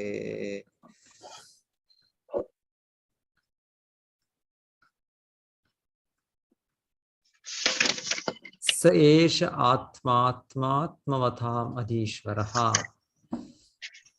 ಸ ಏಷ ಆತ್ಮ. ಸೊ ಅವನು ಆತ್ಮ ಸಾಕ್ಷಾತ್ಕಾರ ಹೊಂದಿದ ಸಮಸ್ತ ಆತ್ಮರ ಪರಮಪ್ರಭು ಪರಮಾತ್ಮ. ಅವನೇ ವೇದಗಳು, ಧರ್ಮಶಾಸ್ತ್ರಗಳು ಹಾಗೂ ತಪಸ್ಸುಗಳ ಸಾಕಾರ ರೂಪ. ತ್ರೈಮಯೋ ಧರ್ಮಮಯ ತಪೋಮಯ. ಅವನು ಬ್ರಹ್ಮ ಮತ್ತು ಶಿವನಿಂದ ಹಾಗೂ ಎಲ್ಲ ಸೋವುಗಳಿಗೆ ಅತೀತರಾದವರಿಂದ ಪೂಜಿತನಾದವನು. ಹೀಗೆ ಭಯಭಕ್ತಿಯಿಂದ ಪೂಜಿತನಾದ ಪರಾತ್ಪರಮನು ನನ್ನನ್ನು ಅನುಗ್ರಹಿಸಲಿ. ಸೊ ಅಧೀಶ್ವರ ಅಂದ್ರೆ ಪರಮಪ್ರಭು. ಸೊ ಭಗವಂತನನ್ನು ಯಾರು ಆ ರೀತಿಯಲ್ಲಿ ಅರ್ಥ ಮಾಡ್ಕೊಳ್ಬಹುದು ಅಂತ ಇಲ್ಲಿ ಹೇಳ್ತಾ ಇರೋದು ಗತವ್ಯಲಿಕೈ ಅಂದ್ರೆ ನಿಷ್ಕಪಟಿಗಳಾದವರು, ಅಂದ್ರೆ ಶುದ್ಧ ಭಕ್ತರು. ಸಂಪೂರ್ಣ 100ಕ್ಕೆ 100 ಪಟ್ಟು ಅವ್ರ ಭಗವಂತನಿಗೆ ಸಮರ್ಪಣೆ ಮಾಡಿದ ವ್ಯಕ್ತಿಗಳಿಗೆ ಅವರು ಅರ್ಥ ಆಗ್ತಾರೆ. ಸೊ ಆಚಾರ್ಯರು ಭಾವಾರ್ಥದಲ್ಲಿ ಹೀಗೆ ಬಹಳ ಜನ ಆಧ್ಯಾತ್ಮಿಕ ಅಭ್ಯಾಸಗಳಿರ್ಬೋದು, ವೇದ ಗ್ರಂಥಗಳ ಅಧ್ಯಯನ ಇರ್ಬೋದು, ಇಲ್ಲಾಂದ್ರೆ ಯಜ್ಞ ಆಚರಣೆಗಳಿರ್ಬೋದು, ಇಲ್ಲ ಅಂದ್ರೆ ತೀವ್ರ ತಪಸ್ಸೆಗಳಿರ್ಬೋದು, ಯೋಗಾಭ್ಯಾಸಗಳಿರ್ಬೋದು. ಸೊ ಇವರೆಲ್ಲರೂ ಕೂಡ ಯಾವುದೋ ಒಂದು ಲಕ್ಷ್ಯವನ್ನು ಇಟ್ಕೊಂಡು, ಯಾವುದೋ ಒಂದು ಕೋರಿಕೆ, ಅವರ ಇಚ್ಛೆಯನ್ನು ಇಟ್ಕೊಂಡು ಅವರು ಅಭ್ಯಾಸ ಮಾಡ್ತಿದ್ದಾರೆ. ಸೊ ಹೀಗೆ ಅವರು ಸಂಪೂರ್ಣವಾಗಿ ಗತವ್ಯಲಿಕರಲ್ಲ ಅಂತ ಹೇಳ್ತಾ ಇದ್ದಾರೆ. ಸೊ ಹೇಳ್ತಾ ಇರೋದು ಯಾವುದೋ ಒಂದು ಭೌತಿಕ ಕಾಮನೆ ಇದೆ, ಪ್ರತಿ ಜೀವಿ ಕಾಮನೆಗಳು ಇರುತ್ತೆ. ಸೊ ಅದು ನಾವು ಭೌತಿಕವಾಗಿದ್ದಾಗ ನಮಗೆ ಒಂದು ಭುಕ್ತಿಕಾಮಿ ಅಂತ ಹೇಳ್ತಾರೆ. ಭುಕ್ತಿ ಅಂದ್ರೆ ಇಂದ್ರಿಯ ಸುಖದ ಹಿಂದೆ ನಾವು ಇಚ್ಛೆ ಪಡುವಂತಹ ಇಚ್ಛೆಗಳು ಕಾಮ. ಸೊ ಇಲ್ಲ ಅಂದ್ರೆ ಭುಕ್ತಿಕಾಮಿ, ಮುಕ್ತಿಕಾಮಿ, ಸಿದ್ಧಿಕಾಮಿ. ಸೊ ಸಿದ್ಧಿ ಅಂದ್ರೆ ಯೋಗಾಭ್ಯಾಸದ ಮೂಲಕ ಸಿಗುವ ಒಂದು ಅಷ್ಟಸಿದ್ಧಿಗಳು, ಅಣಿಮ, ಲಗಿಮ, ಮಹಿಮ. ಸೊ ಅಣಿಮ ಅಂದ್ರೆ ತುಂಬಾ ಚಿಕ್ಕ, ಇರುವೆಗಿಂತ ಚಿಕ್ಕ ಗಾತ್ರದ ಒಂದು ದೇಹವನ್ನು ಪಡೆಯುವಂಥದ್ದು. ಮಹಿಮ ಅಂದ್ರೆ ಒಂದು ಬೆಟ್ಟಕ್ಕಿಂತ ದೊಡ್ಡದು, ಪರ್ವತಕ್ಕಿಂತ ದೊಡ್ಡದು, ಮೌಂಟ್ ಎವರೆಸ್ಟ್. ಸೊ ಅದಕ್ಕಿಂತ ಇನ್ನ ದೊಡ್ಡದು. ಮತ್ತೆ ಲಗಿಮ ಅಂದ್ರೆ ಗಾಳಿಗಿಂತ ಇದಾಗಿ ಲೈಟರ್ ಆಗಿ ತೇಲ್ಬಹುದು ಅದರಲ್ಲಿ ಗಾಳಿಯನ್ನು. ಸೊ ಈ ರೀತಿ ಸಿದ್ಧಿಗಳು ಯೋಗಾಭ್ಯಾಸದ ಮೂಲಕ ಯೋಗಿಗಳು ಇಚ್ಛಿಸುತ್ತಾರೆ. ಸೊ ಯೋಗಿಗಳು ಒಂದು ರೀತಿ ಸಿದ್ಧಿಗಳನ್ನ ಹೆಚ್ಚಿಸ್ತಾರೆ. ಸೊ ಯೋಗಾಭ್ಯಾಸದ ಮೂಲಕ ಅವರು ಸಿದ್ಧಿಕಾಮಿ ಅಂತ ಹೇಳ್ತಾರೆ. ಮತ್ತೆ ಸಾಧಾರಣ ವ್ಯಕ್ತಿಗಳು ಯಾವುದೇ ಒಂದು ಧರ್ಮ ಕ್ರಿಯೆಗಳನ್ನು ಮಾಡೋದು ಅದರ ಉದ್ದೇಶ ಏನಂದ್ರೆ ಯಾವ್ದು ಇಂದ್ರಿಯ ಸುಖವನ್ನು ಬಯಸೋದು. ಸೊ ಹಾಗೆ ಭುಕ್ತಿ ಕಾಮಿ ಅಂತ ಹೇಳ್ತಾರೆ. ಮತ್ತೆ ಈ ಜ್ಞಾನಿಗಳು ಈ ವೇದ ಅಧ್ಯಯನ ಮಾಡೋದು ಇಲ್ಲ ತೀವ್ರ ತಪಸ್ಸೆ ಮಾಡೋ ಮೂಲಕ ಭಗವಂತನಲ್ಲಿ ಐಕ್ಯನಾಗಬೇಕು ಅಂತ ಅವರಿಗೆ ಮುಕ್ತಿ ಕಾಮಿ ಅಂತ ಹೇಳ್ತಾರೆ. ಸೊ ಇದು ಇವರೆಲ್ಲರೂ ಕೂಡ ಏನೋ ಒಂದು ಇಚ್ಛೆಯಿಂದ ಹೋಗೋದ್ರಿಂದ ಅವರಿಗೆ ಶಾಂತಿ ಇಲ್ಲ ಅಂತ ಹೇಳ್ತಾರೆ. ಭುಕ್ತಿ ಕಾಮಿ, ಮುಕ್ತಿ ಕಾಮಿ, ಕರ್ಮಿ, ಜ್ಞಾನಿ, ಯೋಗಿ, ಸಕಲಿ ಅಶಾಂತ. ಅವರೆಲ್ಲರೂ ಕೂಡ ಅಶಾಂತರಾಗಿರ್ತಾರೆ. ಯಾಕಂದ್ರೆ ಅವ್ರು ಏನೋ ಕೇಳ್ತಾ ಇದ್ದಾರೆ, ಏನೋ ಬೇಕು ಅಂತ ಇವರು ಅಪೇಕ್ಷೆ ಇಟ್ಕೊಂಡಿದ್ದಾರೆ. ಆದ್ರೆ ಕೃಷ್ಣ ಭಕ್ತ ನಿಷ್ಕಾಮ ಅಥೈವ ಶಾಂತ. ಕೃಷ್ಣ ಭಕ್ತನು, ಶುದ್ಧ ಭಕ್ತನಂದ್ರೆ ಇಲ್ಲಿ ಗತವ್ಯಲಿಕ ಅಂತ ಪದಗಳ ಮೂಲಕ ಹೇಳ್ತಾ ಇರೋದು, ಯಾವ ಒಂದು ಭೌತಿಕ ಇಚ್ಛೆಗಳಿಲ್ಲ. ಇಚ್ಛೆ ಇದೆ, ಕೃಷ್ಣನಿಗೆ ಸಂತೃಪ್ತಿ ಮಾಡೋ ಇಚ್ಛೆ.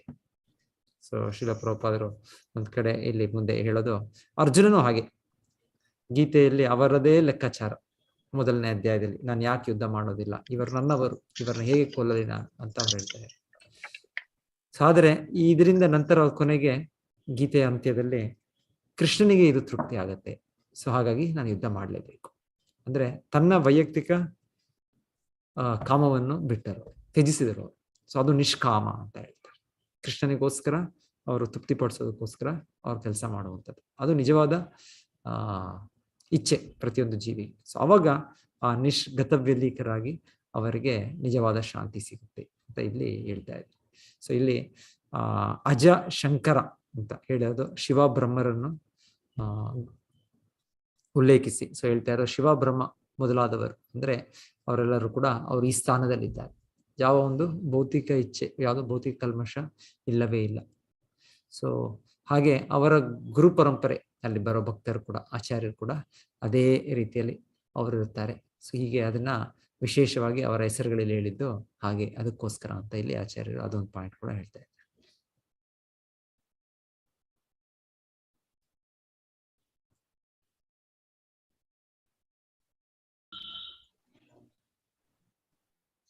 ಪ್ರಭುಜಿ ಕೇಳಿಸ್ತಾ ಇಲ್ಲ. ಹಾ ಮಾತಾಜಿ. ಮತ್ತೆ ಈ ಶ್ಲೋಕ, ಇವತ್ತಿನ ಶ್ಲೋಕದಲ್ಲಿ ಶುಕಮುನಿಗಳು ಹೇಳೋದು ಪತಿ. ಸೊ ಪತಿ, ಕೃಷ್ಣನಿಗೆ ಪತಿ ಪತಿ ಪತಿ ಪತಿ ಅಂತ ಇಲ್ಲಿ ಸಂಬೋಧನೆ ಮಾಡ್ತಾ ಇದ್ದಾರೆ. ಸೊ ಯಜ್ಞಪತಿ, ಕೃಷ್ಣನ ಯಜ್ಞಪತಿ. ಇಲ್ಲಿ ಹೇಳ್ತಾ ಇರೋದು ಶ್ರೀಯಾಪತಿ, ಯಜ್ಞಪತಿ, ಪ್ರಜಾಪತಿ, ಧಿಯಾಂಪತಿ, ಲೋಕಪತಿ, ಧರಾಪತಿ. ಸೊ ಈ ತರ ಪತಿ, ಪತಿ ಅಂದ್ರೆ ಒಡೆಯ, ಸಕಲ ಐಶ್ವರ್ಯಗಳ ಒಡೆಯ, ಯಜ್ಞದ ನಿರ್ದೇಶಕ, ಸಕಲ ಜೀವಿಗಳ ನಾಯಕ, ಬುದ್ಧಿಶಕ್ತಿಯ ಅಧಿಪತಿ, ಸಕಲ ಲೋಕಗಳ ಒಡೆಯ, ಭೂಮಿಯ ಅಧಿಪತಿ. ಸೊ ಈ ರೀತಿ ಅವರು ತುಂಬಾ ಒಂದು ಪ್ರೀತಿಯಿಂದ ಶುಕಮುನಿಗಳು ಭಗವಂತನ ಉದ್ದೇಶಿಸ್ತಿರೋದು ಅಂತ ಹೇಳ್ತಾರೆ. ಸೊ ಇಲ್ಲಿ ವಿಶೇಷವಾಗಿ ನಮ್ಗೆ ಶ್ರೀಲ ಪ್ರಭುಪಾದ ಮೊದಲಿಗೆ ಭಗವಂತನು ಲಕ್ಷ್ಮೀಪತಿ. ಸೊ ಲಕ್ಷ್ಮೀಪತಿ, ಸೊ ಭಗವಂತನು ಹಾಗೆ ನಾವು ಭೌತಿಕ ಜಗತ್ತಿನಲ್ಲಿ ಲಕ್ಷ್ಮೀ ದೇವಿ ಅವರ ಒಂದು ಇದು ಭಾಗ್ಯವನ್ನು ಪಡೀಲಿಕ್ಕೆ, ಅವರ ಒಂದು ಕೃಪೆಯನ್ನು ಪಡೀಲಿಕ್ಕೆ ನಾವು ಹೋಗ್ತಾ ಇರ್ತೇವೆ. ಆದ್ರೆ ಭಗವಂತನು ಹೇಳೋದು ತನ್ನ ಧಾಮದಲ್ಲಿ ಸಾವಿರ ಸಾವಿರ ಸಹಸ್ರ ಸಹಸ್ರ ಲಕ್ಷ್ಮಿಯರು ಭಗವಂತನಿಂದ ಇದ್ದಾರೆ. ಚಿಂತಾಮಣಿ ಪ್ರಕರ ಸದ್ಮ ಸುಕಲ್ಪ ವೃಕ್ಷ ಲಕ್ಷಾವೃತೇಶು ಸುರಭೀರ್ ಅಭಿಪಾಲಯಂತಂ ಲಕ್ಷ್ಮೀ ಸಹಸ್ರ ಶತ ಸಂಭ್ರಮ ಸೇವ್ಯಮಾನಂ ಗೋವಿಂದಮಾದಿ ಪುರುಷಂ ತಮಹಂ ಭಜಾಮಿ. ಸೊ ಆ ಭಗವಂತನ ಧಾಮದಲ್ಲಿ ಸಹಸ್ರ ಶತ ಸಂಭ್ರಮ ಸೇವ್ಯಮಾನ. ಸೊ ಈ ಲಕ್ಷ್ಮಿಯರು ಗೋಪಿಕೆಯರು, ಉನ್ನತ ಧಾಮವಾದ ಗೋಲೋಕ ಧಾಮದಲ್ಲಿ ಅವರು ಗೋಪಿಕೆಯ ರೂಪದಲ್ಲಿರ್ತಾರೆ ಆ ಲಕ್ಷ್ಮಿಯರು. ವೈಕುಂಠ ಲೋಕಗಳಲ್ಲಿ ಅವರು ಲಕ್ಷ್ಮಿಯರಾಗಿ ಇರ್ತಾರೆ. ಸೊ ಅವರು ಎಲ್ಲರೂ ಭಗವಂತನ ಹಲ್ಲಾದಿನಿ ಶಕ್ತಿ, ಭಗವಂತನಿಗೆ ಆನಂದ ಕೊಡುವ ತನ್ನ ವಿಸ್ತರಣೆ ಆಗಿರುವ ಸ್ವರೂಪ ಹಲ್ಲಾದಿನಿ ಶಕ್ತಿ ಅಂತ ಹೇಳೋದು. ಸೊ ಗೋಲೋಕದಲ್ಲಿ ಅವರು ಗೋಪಿಕೆಯರ ರೂಪದಲ್ಲಿರ್ತಾರೆ, ವೈಕುಂಠ ಲೋಕದಲ್ಲಿ ಅವರು ಲಕ್ಷ್ಮಿಯರ ರೂಪದಲ್ಲಿರ್ತಾರೆ. ಸೊ ಇಲ್ಲಿ ಹೇಳೋದು ಅವರು ಸಾವಿರ ಸಾವಿರ ಸಹಸ್ರ ಸಹಸ್ರ ಅವರು ತುಂಬಾ ಸಂಭ್ರಮದಿಂದ ತುಂಬಾ ಎಚ್ಚರಿಕೆಯಿಂದ, ತುಂಬಾ ಜಾಗರೂಕತೆಯಿಂದ ಕೃಷ್ಣನ ಎಲ್ಲೂ ಬಿಟ್ಟು ಹೋಗ್ಬಿಡ್ತಾನೋ ನಮ್ಮನ್ನ, ಸೊ ಆ ರೀತಿಯಲ್ಲಿ ಅವರು ತುಂಬಾ ಒಂದು ಎಚ್ಚರಿಕೆಯಿಂದ ಸೇವೆ ಮಾಡ್ತಾರೆ. ಸೊ ಇದು ಕೃಷ್ಣ ಸ್ಥಾನ. ಸೊ ಕೃಷ್ಣ ಸ್ಥಾನ ಅದು ಆಧ್ಯಾತ್ಮಿಕವಾಗಿ ಅದು ತುಂಬಾ ಶುದ್ಧವಾದ ಭಗವಂತನ ತನ್ನ ಶುದ್ಧ ಭಕ್ತರ ಪ್ರೇಮ ವ್ಯವಹಾರಗಳು. ಸೊ ಅದು ಭೌತಿಕ ಜಗತ್ತಿನ ಇದಕ್ಕೆ ಹೋಲಿಸ್ಲಿಕ್ಕೆ ಆಗೋದಿಲ್ಲ. ಭೌತಿಕ ಜಗತ್ತಿನಲ್ಲಿ ನಾವು ಅದು ವಿಕೃತವಾಗಿ, ಅದು ಪ್ರತಿಬಿಂಬವಾಗಿ ಅದು ಕಾಣಿಸ್ಕೊಳ್ಳುತ್ತೆ. ಅದು ಒಂದು ಲೈಂಗಿಕ ಸಂಬಂಧ ಮೈಥುನ ಸುಖವಾಗಿ ಅದು ಕಾಣಿಸ್ಕೊಳ್ತದೆ. ಇಲ್ಲ ಅಂದ್ರೆ ಆಧ್ಯಾತ್ಮಿಕವಾಗಿ ಅದರ ಸ್ವರೂಪನೇ ಬೇರೆ. ಸೊ ಹಾಗೆ ಆಚಾರ್ಯರು ಸ್ವಲ್ಪ ಭಾವಾರ್ಥದಲ್ಲಿ ನಮಗೆ ತಿಳಿಸ್ಕೊಡ್ತಾ ಇರೋದು, ಇದಕ್ಕೂ ಯಾವುದ ಭೌತಿಕವಾಗಿರುವ ಮೈಥುನ ಸುಖಕ್ಕೂ ಹೋಲಿಕೆ ಇಲ್ಲ, ಅದೇನು ಯಾವತ್ತೂ ನಾವು ಒಂದು ಅಂತ ಭಾವಿಸಬಾರದು. ಸೊ ಅದಕ್ಕೆ ಆಚಾರ್ಯರು ಇದು ಹಾಗಾಗಿದ್ರೆ ಇಲ್ಲಿರೋ ಋಷಿ ಮುನಿಗಳು, ಶುಕಮುನಿಗಳಂತಹ ಮಹಾತ್ಮರು ಇದರ ಚರ್ಚೆ ಯಾಕೆ ಮಾಡ್ತಾರೆ? ಸೊ ಅವ್ರು ಮಾಡ್ತಾ ಇರಲಿ. ಇದು ಭೌತಿಕವಾಗಿದ್ರೆ ಅವ್ರು ಇದರ ಚರ್ಚೆ ಮಾಡ್ತಾರೆ. ಇದು ಸಂಪೂರ್ಣ ಆಧ್ಯಾತ್ಮಿಕವಾದ ವ್ಯವಹಾರಗಳು. ಭಗವಂತನ ತನ್ನ ಶುದ್ಧ ಭಕ್ತರು, ಗೋಪಿಕೆಯರು, ಆಹ್ಲಾದಿನಿ ಶಕ್ತಿ, ಲಕ್ಷ್ಮಿಯರ ಸ್ವರೂಪಗಳು ಅವು ಈ ಭೌತಿಕ ನೆಲೆಯಲ್ಲಿ ನಡೆಯುವಂಥದ್ದಲ್ಲ, ಅದು ಆಧ್ಯಾತ್ಮಿಕ ನೆಲೆಯ ಒಂದು ಇದು. ಸೊ ಆಧ್ಯಾತ್ಮಿಕ ನೆಲೆಯದು ಬೇರೆ, ಭೌತಿಕ ನೆಲೆ. ಸಿಂಪಲ್ ಎಕ್ಸಾಂಪಲ್ ಅಂದ್ರೆ ಉದಾಹರಣೆ ಅಂದ್ರೆ ಹೇಳ್ತಾರೆ, ಭೌತಿಕವಾಗಿ ಏನಂದ್ರೆ ಈ ನನ್ನ ಇಂದ್ರಿಯವನ್ನು ಸಂತೋಷ ಮಾಡ್ಬೇಕು ಇನ್ನೊಂದು ವ್ಯಕ್ತಿ, ಇಲ್ಲ ಅಂದ್ರೆ ಸ್ವಲ್ಪ ಸಮಯದ ನಂತರ ಡೈವರ್ಸ್ ಇನ್ನೊಂದಾಗತ್ತೆ. ಭೌತಿಕ ಜಗತ್ತು ಅಂದ್ರೆ ಇದು ವ್ಯವಹಾರ ಹೀಗೆ. ಇದು ಪ್ರತಿಯೊಬ್ಬರು, ಒಬ್ಬರ ಗಂಡ, ಒಬ್ಬರ ಹೆಂಡತಿ, ಪ್ರತಿಯೊಂದು ಇರೋದು ಏನಂದ್ರೆ ಅವರು ನನ್ನ ಇಂದ್ರಿಯ ಸುಖವನ್ನು ಅವರು ಸಂಪೂರ್ಣ ಮಾಡ್ಬೇಕು, ಇಲ್ಲ ಅಂದ್ರೆ ನಾವು ಅವರಿಗೆ ಇಲ್ಲಿ ಮತ್ತೆ ಸಂಬಂಧ ಇಲ್ಲ. ಸೊ ಆಧ್ಯಾತ್ಮಿಕವಾಗಿ ಹಾಗಲ್ಲ. ಆಧ್ಯಾತ್ಮಿಕವಾಗಿ ಸಂಬಂಧ ಅಂದ್ರೆ ಎಲ್ಲಿ ಭಗವಂತನಿಗೆ ಸಂತೋಷಕ್ಕೋಸ್ಕರ ಅವರು ಮಾಡುವಂಥದ್ದು. ಗೋಪಿಕೆಯರು ಆಗ್ಬೋದು, ಅವರು ಯಾವ ವೈಯಕ್ತಿಕ ಒಂದು ಇದಿಲ್ಲ, ಇಚ್ಛೆ ಇಲ್ಲ, ವೈಯಕ್ತಿಕವಾದ ಲಾಭವಿಲ್ಲ, ಅವ್ರು ಕೇವಲ ಕೃಷ್ಣನಿಗೆ ತೃಪ್ತಿ ಆಗತ್ತೆ ಅಂತ ಆ ಉದ್ದೇಶದಿಂದ ಮಾಡುವಂಥದ್ದು. ಅದಕ್ಕೆ ಅದು ಕಾಮ ಪ್ರೇಮ ಎರಡಕ್ಕೂ ಬಹಳ ವ್ಯತ್ಯಾಸ ಇದೆ. ಇನ್ನೊಂದು ಉದಾಹರಣೆ ಕೊಡ್ತಾರೆ. ಕಾಮ ಅನ್ನೋದು ಹೇಗಂದ್ರೆ, ಅದು ಹೋಲಿಕೆ ಕೊಡೋದು, ಒಂದು ಲೋಹಗಳಲ್ಲಿ ಚಿನ್ನ ಇದೆ, ಅದೇ ಲೋಹಗಳಲ್ಲಿ ಕಬ್ಬಿಣ ಇದೆ, ಎರಡೂ ಕೂಡ ಒಂದು ಶೈನಿಂಗ್ ಎಲ್ಲ ಒಂದು ಇದಾಗ್ತಾ ಬೆಳಗ್ತಾ ಇರುತ್ತೆ, ಚಮಕ್ ಚಮಕ್ ಅಂತ ಬೆಳಗುತ್ತೆ. ಆದರೆ ತುಂಬಾ ವ್ಯತ್ಯಾಸ ಇದೆ. ಚಿನ್ನ ಅದು 1 kg ಸಿಗೋದು 1 ಗ್ರಾಮು ನಮ್ಗೆ ಇದು ಸಿಗದೆ ಇರ್ಬೋದು, ಯಾವುದು ಚಿನ್ನ ಸಿಗದೆ ಇರ್ಬೋದು. ಸೊ ಚಿನ್ನ ಮತ್ತೆ ಕಬ್ಬಿಣ ಎರಡೂ ಲೋಹಗಳೇ, ಆದ್ರೆ ಎರಡೂ ಒಂದೇ ಬೆಲೆಯದ್ದ ಇಲ್ಲ, ಅದು ಬೇರೆ ಬೇರೆ, ಅದಕ್ಕೆ ಹೋಲಿಕೆ ಇಲ್ಲ. ಸೊ ಹಾಗೆ ಭೌತಿಕವಾಗಿ ನಾವು ನೋಡುವ ಕಾಮ, ಆಮೇಲೆ ಆಧ್ಯಾತ್ಮಿಕವಾಗಿ ಕೃಷ್ಣನೊಟ್ಟಿಗೆ ಇರುವ ಪ್ರೇಮ, ಅವೆರಡು ಕೂಡ ಹೀಗೆ ಗಜಾಂತರ ವ್ಯತ್ಯಾಸ ಇದೆ. ಹೇಗೆ ಒಂದು ಕಬ್ಬಿಣಕ್ಕೆ ಮತ್ತೆ ಚಿನ್ನಕ್ಕೆ, ಬಂಗಾರ ಇದಕ್ಕೆ ಇದಿದೆ ವ್ಯತ್ಯಾಸ ಇದೆ, ಅದೇ ರೀತಿಯಲ್ಲಿ ಕಾಮಕ್ಕೆ ಮತ್ತೆ ಪ್ರೇಮಕ್ಕೆ ಅಂತ ಹೇಳೋದು. ಸೊ ಇಲ್ಲಿ ಯಾವ್ದಾದ್ರು ಭಗವಂತನ ಈ ಭೌತಿಕ ಜಗತ್ತಿನಲ್ಲಿ ಅವನು ಅವತರಿಸಿದಾಗ ಇದನ್ನು ತೋರಿಸ್ಕೊಡ್ತಾನೆ. ಹಾಗೆ ನಮ್ಗೆ ಇದೇ ಭೌತಿಕವಾದ ಇದರಿಂದ ನಾವು ಆಧ್ಯಾತ್ಮಿಕವಾದ ಕಡೆ ತಿರುಗ್ಲಿಕ್ಕೆ ನಮಗೆ ಒಂದು ಸುಳಿವು ಸಿಗಲಿ, ನಮಗೆ ಮತ್ತೆ ನಾವು ಈ ಭೌತಿಕ ಇದನ್ನೇ ಸರ್ವಸ್ವ ಅನ್ಕೊಂಡು ನಾವಿಲ್ಲಿ ಮಗ್ನರಾಗಿದ್ದೇವೆ, ಇದರಿಂದ ನಾವು ಆಧ್ಯಾತ್ಮಿಕ ಕಡೆ ನಾವು ತಿರುಗ್ಲಿ ಅನ್ನೋದಕ್ಕೆ ಭಗವಂತನ ತೋರಿಸೋದು ಅಂತ ಹೇಳ್ತಾರೆ. ಸೊ ಹೀಗೆ ಆಮೇಲೆ ಶಿಲ ಪ್ರಭುಪಾದರಲ್ಲಿ ಚೈತನ್ಯ ಮಹಾಪ್ರಭು ಸಂಗತಿ ಕೂಡ ಹೇಳ್ತಾರೆ. ಚೈತನ್ಯ ಮಹಾಪ್ರಭುಗಳು ಎಷ್ಟು ಕಠೋರ ನಿಷ್ಠೆಯ ಸನ್ಯಾಸಿಗಳಾಗಿದ್ದಾರೆಂದರೆ, ಯಾವ ಸ್ತ್ರೀಯು ತಮ್ಮ ಸಮೀಪಕ್ಕೆ ಬರಲು ನಮಸ್ಕರಿಸಿ ಗೌರವ ಸೂಚಿಸಲು ಅವಕಾಶ ಕೊಡುತ್ತಿರಲಿಲ್ಲ. ಹಿಂದೆ ಸನ್ಯಾಸಿಗಳಂದ್ರೆ ಅಷ್ಟೊಂದು ಶಿಸ್ತಿನಿಂದ ಅವರು ಅಭ್ಯಾಸ ಮಾಡ್ತಾ ಇದ್ರು. ಜಗನ್ನಾಥ ದೇವಾಲಯದಲ್ಲಿ ದೇವದಾಸಿಯರ ಪ್ರಾರ್ಥನಾ ಗೀತೆಗಳನ್ನು ಅವರು ಕೇಳುತ್ತಿರಲಿಲ್ಲ. ಸೊ ಇದು ಕ್ರಮ ಇದೆ, ಈಗಲೂ ಕೂಡ ಇದೆ. ಸೊ ಆದ್ರೆ ಅವರು ಚೈತನ್ಯ ಅವರು ಕೇಳ್ತಾರೆ. ಒಂದು ಸನ್ನಿವೇಶದಲ್ಲಿ ಹೇಳ್ತಾರೆ, ಚೈತನ್ಯ ಅವರು ಕೇಳ್ತಾರೆ, ಯಾರೋ ಒಬ್ಬರು ದೇವದಾಸಿಗಳು ಭಗವಂತನ ಜಗನ್ನಾಥನಿಗೆ ತುಂಬಾ ಮಧುರವಾಗಿ ಹಾಡ್ತಾ ಇರ್ತಾರೆ, ಅವರು ಒಂದು ಭಕ್ತಿ ಭಾವದಿಂದ ಕೀರ್ತನೆ ಮಾಡ್ತಾ ಇರ್ತಾರೆ. ಸೊ ಚೈತನ್ಯ ಮಹಾಪ್ರಭು ಅದು ಕೇಳಿ, ಚೈತನ್ಯ ಮಹಾಪ್ರಭು ಯಾರು ಮಾಡ್ತಾ ಇದ್ದಾರೆ ಅಂತ ಗೊತ್ತಿಲ್ಲ, ಒಂದು ಗಂಡಸರು ಒಂದು ಹೆಂಗಸರು ಏನೋ ಮಾಡ್ತಾ ಗೊತ್ತಿಲ್ಲ. ಚೈತನ್ಯ ಮಹಾಪ್ರಭು ಅಷ್ಟು ವೇಗವಾಗಿ ಅವರ ಹತ್ತಿರ ಓಡ್ತಾರಂತೆ, ಆ ಭಕ್ತರು ಯಾರು ಅಷ್ಟು ಸೊಗಸಾಗಿ ಅಷ್ಟು ಹಾಡ್ತಾ ಇದ್ದಾರೆ ಅಂತ. ಸೊ ಆಗ ಅವರೊಬ್ಬರು ಶಿಷ್ಯ ಚೈತನ್ಯ ಮಹಾಪ್ರಭುವಿನ ಸೇವಕರು ಇರ್ತಾರೆ, ಗೋವಿಂದ, ಅವ್ರು ಚೈತನ್ಯ ಮಹಾಪ್ರಭು ಬಂದು ಗಟ್ಟಿಯಾಗಿ ಇಟ್ಕೊಂಡ್ಬಿಡ್ತಾರೆ. ಸೊ ಎಲ್ಲಿ ಹೋಗ್ತಾ ಇದ್ದೀರಾ ನೀವು, ಅಲ್ಲಿ ಹಾಡ್ತಾ ಇರೋದು ಒಬ್ರು ಹೆಂಗಸರು, ನೀವೇನು ಅಷ್ಟು ವೇಗವಾಗಿ ಓಡ್ತಾ ಇದ್ದೀರಾ. ಸೊ ಚೈತನ್ಯ ಮಹಾಪ್ರಭು ಹೇಳ್ತಾರೆ ಗೋವಿಂದನಿಗೆ, ಗೋವಿಂದ, ನೀನು ನನ್ನ ಪ್ರಾಣವನ್ನು ಉಳಿಸ್ಬಿಟ್ಟೆ, ಇವತ್ತು ನನ್ನ ಸನ್ಯಾಸ ಧರ್ಮವನ್ನು ನೀನು ಇವತ್ತು ಕಾಪಾಡಿದ್ದೇನೆ. ಸೊ ಹೀಗೆ ಯಾವಾಗಲೂ ನಿತ್ಯವಾಗೂ ನೀನು ನನ್ನೊಟ್ಟಿಗೆನೆ ಇರ್ಬೇಕು, ಇಲ್ಲ ಅಂದ್ರೆ ನಾನು ಏನ್ ಮಾಡ್ತೀನಿ, ನಾನೊಬ್ಬ ಹುಚ್ಚ ನಾನು ಅಂತ ಚೈತನ್ಯ ಮಹಾಪ್ರಭು ಹೇಳುವಂಥದ್ದು. ಚೈತನ್ಯ ಮಹಾಪ್ರಭು ತುಂಬಾ ನಿಷ್ಠೆಯಾಗಿ ತುಂಬಾ ಕಠೋರವಾಗಿ ಆ ಸನ್ಯಾಸ ಧರ್ಮವನ್ನು ಪಾಲನೆ ಮಾಡಿತ್ತು. ಸೊ ಇಲ್ಲಿ ಹೇಳ್ತಾ ಇರೋದು ಅಂತ ಚೈತನ್ಯ ಮಹಾಪ್ರಭುವೇ ಈ ಗೋಪಿಕೆಯರ ಏನು ಇದಿದೆ ಭಕ್ತಿ ಭಾವ ಇದೆ, ಅವ್ರು ಹೇಳಿದ್ದು ಅದಕ್ಕಿಂತ ಉನ್ನತವಾದ ಭಕ್ತಿ ಕೃಷ್ಣನಿಗೆ ಇಲ್ಲ. ರಮ್ಯಾ ಕಾಚಿದ್ ಉಪಾಸನ ವ್ರಜವಧೂರ್ ವರ್ಗೇನ ಯಾ ಕಲ್ಪಿತ, ಚೈತನ್ಯ ಮಹಾಪ್ರಭು ಹೇಳ್ತಾರೆ. ಸೊ ಅವರು ಮಾಡುವ ರೀತಿ, ಕೃಷ್ಣನನ್ನು ಭಕ್ತಿ ಸೇವೆಯಲ್ಲಿ ಮಾಡೋದವರು, ಅದು ಯಾರು ಕೂಡ ಅದಕ್ಕಿಂತ ಹೆಚ್ಚಾಗಿ ಇಲ್ಲ, ಯಾರು ಇನ್ನೊಬ್ಬರು ಮತ್ತೊಬ್ಬರಿಲ್ಲ. ಗೋಪಿಕೆಯರ ಭಕ್ತಿ ಭಾವಕ್ಕಿಂತ ಇನ್ನೊಬ್ಬರು ಇಲ್ಲ ಅಂತ ಅವರೇ ಒಂದು ಸರ್ಟಿಫಿಕೇಟ್ ಅವರು ಕೊಟ್ಟಿದ್ದಾರೆ. ಸೊ ಆದರೂ ಅವರು ಇಲ್ಲಿ ಭೌತಿಕ ಜಗತ್ತಿನಲ್ಲಿ ಅಷ್ಟು ನಿಷ್ಠೆಯಿಂದ ಸನ್ಯಾಸ ಧರ್ಮದಲ್ಲಿ ಅವರು ಹೆಂಗಸರ ಇದರಿಂದ ಇದ್ದದ್ದು ಭೌತಿಕ ಜೀವನದಲ್ಲಿ ಭೌತಿಕ. ಅದು ಆಧ್ಯಾತ್ಮಿಕವಾಗಿ ಅದು ಆಧ್ಯಾತ್ಮಿಕ ಅಸ್ತಿತ್ವ ಅದೇ ಉನ್ನತವಾದದ್ದು ಅಂತ ಅವರು ಹೇಳಿದ್ದು. ಇಲ್ಲಿ ಕೂಡ ಈ ಶುಕಮುನಿಗಳು ಎಲ್ಲರೂ ಕೂಡ ಇಲ್ಲಿ ಸೇರಿರೋ ಎಲ್ಲ ಋಷಿ ಮುನಿಗಳು ಈ ರಾಸಲೀಲೆ ಕೃಷ್ಣನ ಲೀಲೆಗಳನ್ನು ಇವರನ್ನ ಚರ್ಚೆ ಮಾಡ್ತಾ ಇದ್ದಾರೆ. ಸೊ ಅವ್ರು ಅದೇ ಭೌತಿಕ ವಿಷಯವಾಗಿದ್ರೆ ಅವ್ರು ಯಾಕೆ ಚರ್ಚೆ ಮಾಡ್ತಾರೆ? ಇದು ಯಾವ್ದಾದ್ರು ಭೌತಿಕ ಇಲ್ಲಿ ನೋಡುವ ರೀತಿಯಲ್ಲಿ ಇದ್ದಿದ್ರೆ ಅವ್ರು ಚರ್ಚೆ ಮಾಡ್ತಾ ಇರ್ಲಿಲ್ಲ. ಅವರು ಇದು ಸಂಪೂರ್ಣ ಆಧ್ಯಾತ್ಮಿಕ. ಪ್ರಭುಪಾದ ಹೇಳ್ತಾರೆ ಇದು ಹೈಲಿ ಸ್ಪಿರಿಚುವಲ್ ಸಬ್ಜೆಕ್ಟ್ ಮ್ಯಾಟರ್ ಅಂತ ಶ್ರೀಲ ಪ್ರಭುಪಾದ ಹೇಳ್ತಾರೆ. ಇದು ಆಧ್ಯಾತ್ಮಿಕ ಇದರಲ್ಲೇ ತುಂಬಾ ತೀವ್ರವಾದ ತುಂಬಾ ಮೇಲ್ಮಟ್ಟದ ವಿಷಯಗಳು. ಸೊ ಹಾಗೆ ಆದ್ರೆ ಇದನ್ನ ನಾವು ಪಬ್ಲಿಕ್ ಅಲ್ಲಿ ಇದನ್ನ ಚರ್ಚೆ ಮಾಡೋ ಹಾಗಿಲ್ಲ. ಇದು ನಾವು ಕೂಡ ಅದಕ್ಕೆ ಚರ್ಚೆ ಮಾಡಿ ಅದರ ಒಂದು ಆಸ್ವಾದಿಸುವ ಅರ್ಹತೆ ಪಡೆದಿಲ್ಲ. ಸೊ ಅರ್ಹತೆ ಅದು ಬಂದಾಗ ಸಂಪೂರ್ಣ ಭೌತಿಕ ಕಲ್ಮಶದಿಂದ ಮುಕ್ತರಾದಾಗ ಅದು ನಮಗೆ ಭಗವಂತನು ಅನುಗ್ರಹಿಸಿದಾಗ ಆಗ ನಾವು ಅದನ್ನು ಚರ್ಚಿಸಬಹುದು, ಅದರ ಒಂದು ನಿಜವಾದ ರುಚಿಯನ್ನು ನೋಡ್ಬೋದು. ಇಲ್ಲ ಅಂದ್ರೆ ಈಗ ಈ ಸ್ಥಿತಿಯಲ್ಲಿ ನಮಗೆ ಭೌತಿಕ ಕಲ್ಮಶಗಳು ಮತ್ತೆ ಭೌತಿಕ ಭೋಗಾಭಿಲಾಷಗಳಿದೆ ನಮ್ಗೆ ಈಗಿರುವಾಗ ಅದು ನಮ್ಗೆ ನಿಷಿದ್ಧ, ಅದು ನಿಷೇಧ. ಸೊ ಹಾಗೆ ನಾವು ಕೇಳೋದು ಆಚಾರ್ಯರು ಮತ್ತೆ ಮತ್ತೆ ಹೇಳೋದು ಈ ರೀತಿಯ ಒಂದು ಪ್ರೊಫೆಷನಲ್ ವ್ಯಾಪಾರ ಧೋರಣಿ ಅಂತ ಅವ್ರು ಯಾರು ಇರ್ತಾರೆ ಅವರು ವಿಶೇಷವಾಗಿ ಇದರ ಬಗ್ಗೆನೇ ಕೃಷ್ಣನ ಬಗ್ಗೆ ಮಾತಾಡ್ತಾರೆ. ಕೃಷ್ಣ ರಾಸಲೀಲೆ ಇದೆಲ್ಲ ಸೊ ಹೇಳ್ತಾರೆ ಅದರಿಂದ ಕೇಳಬಾರ್ದು, ಅದು ನಮ್ಗೆ ನಿಷೇಧ ಅಂತ ಆಚಾರ್ಯರು ಮತ್ತೆ ನಮ್ಗೆ ಮತ್ತೆ ಮತ್ತೆ ಗುರುತಿಸಿ ಹೇಳೋದು.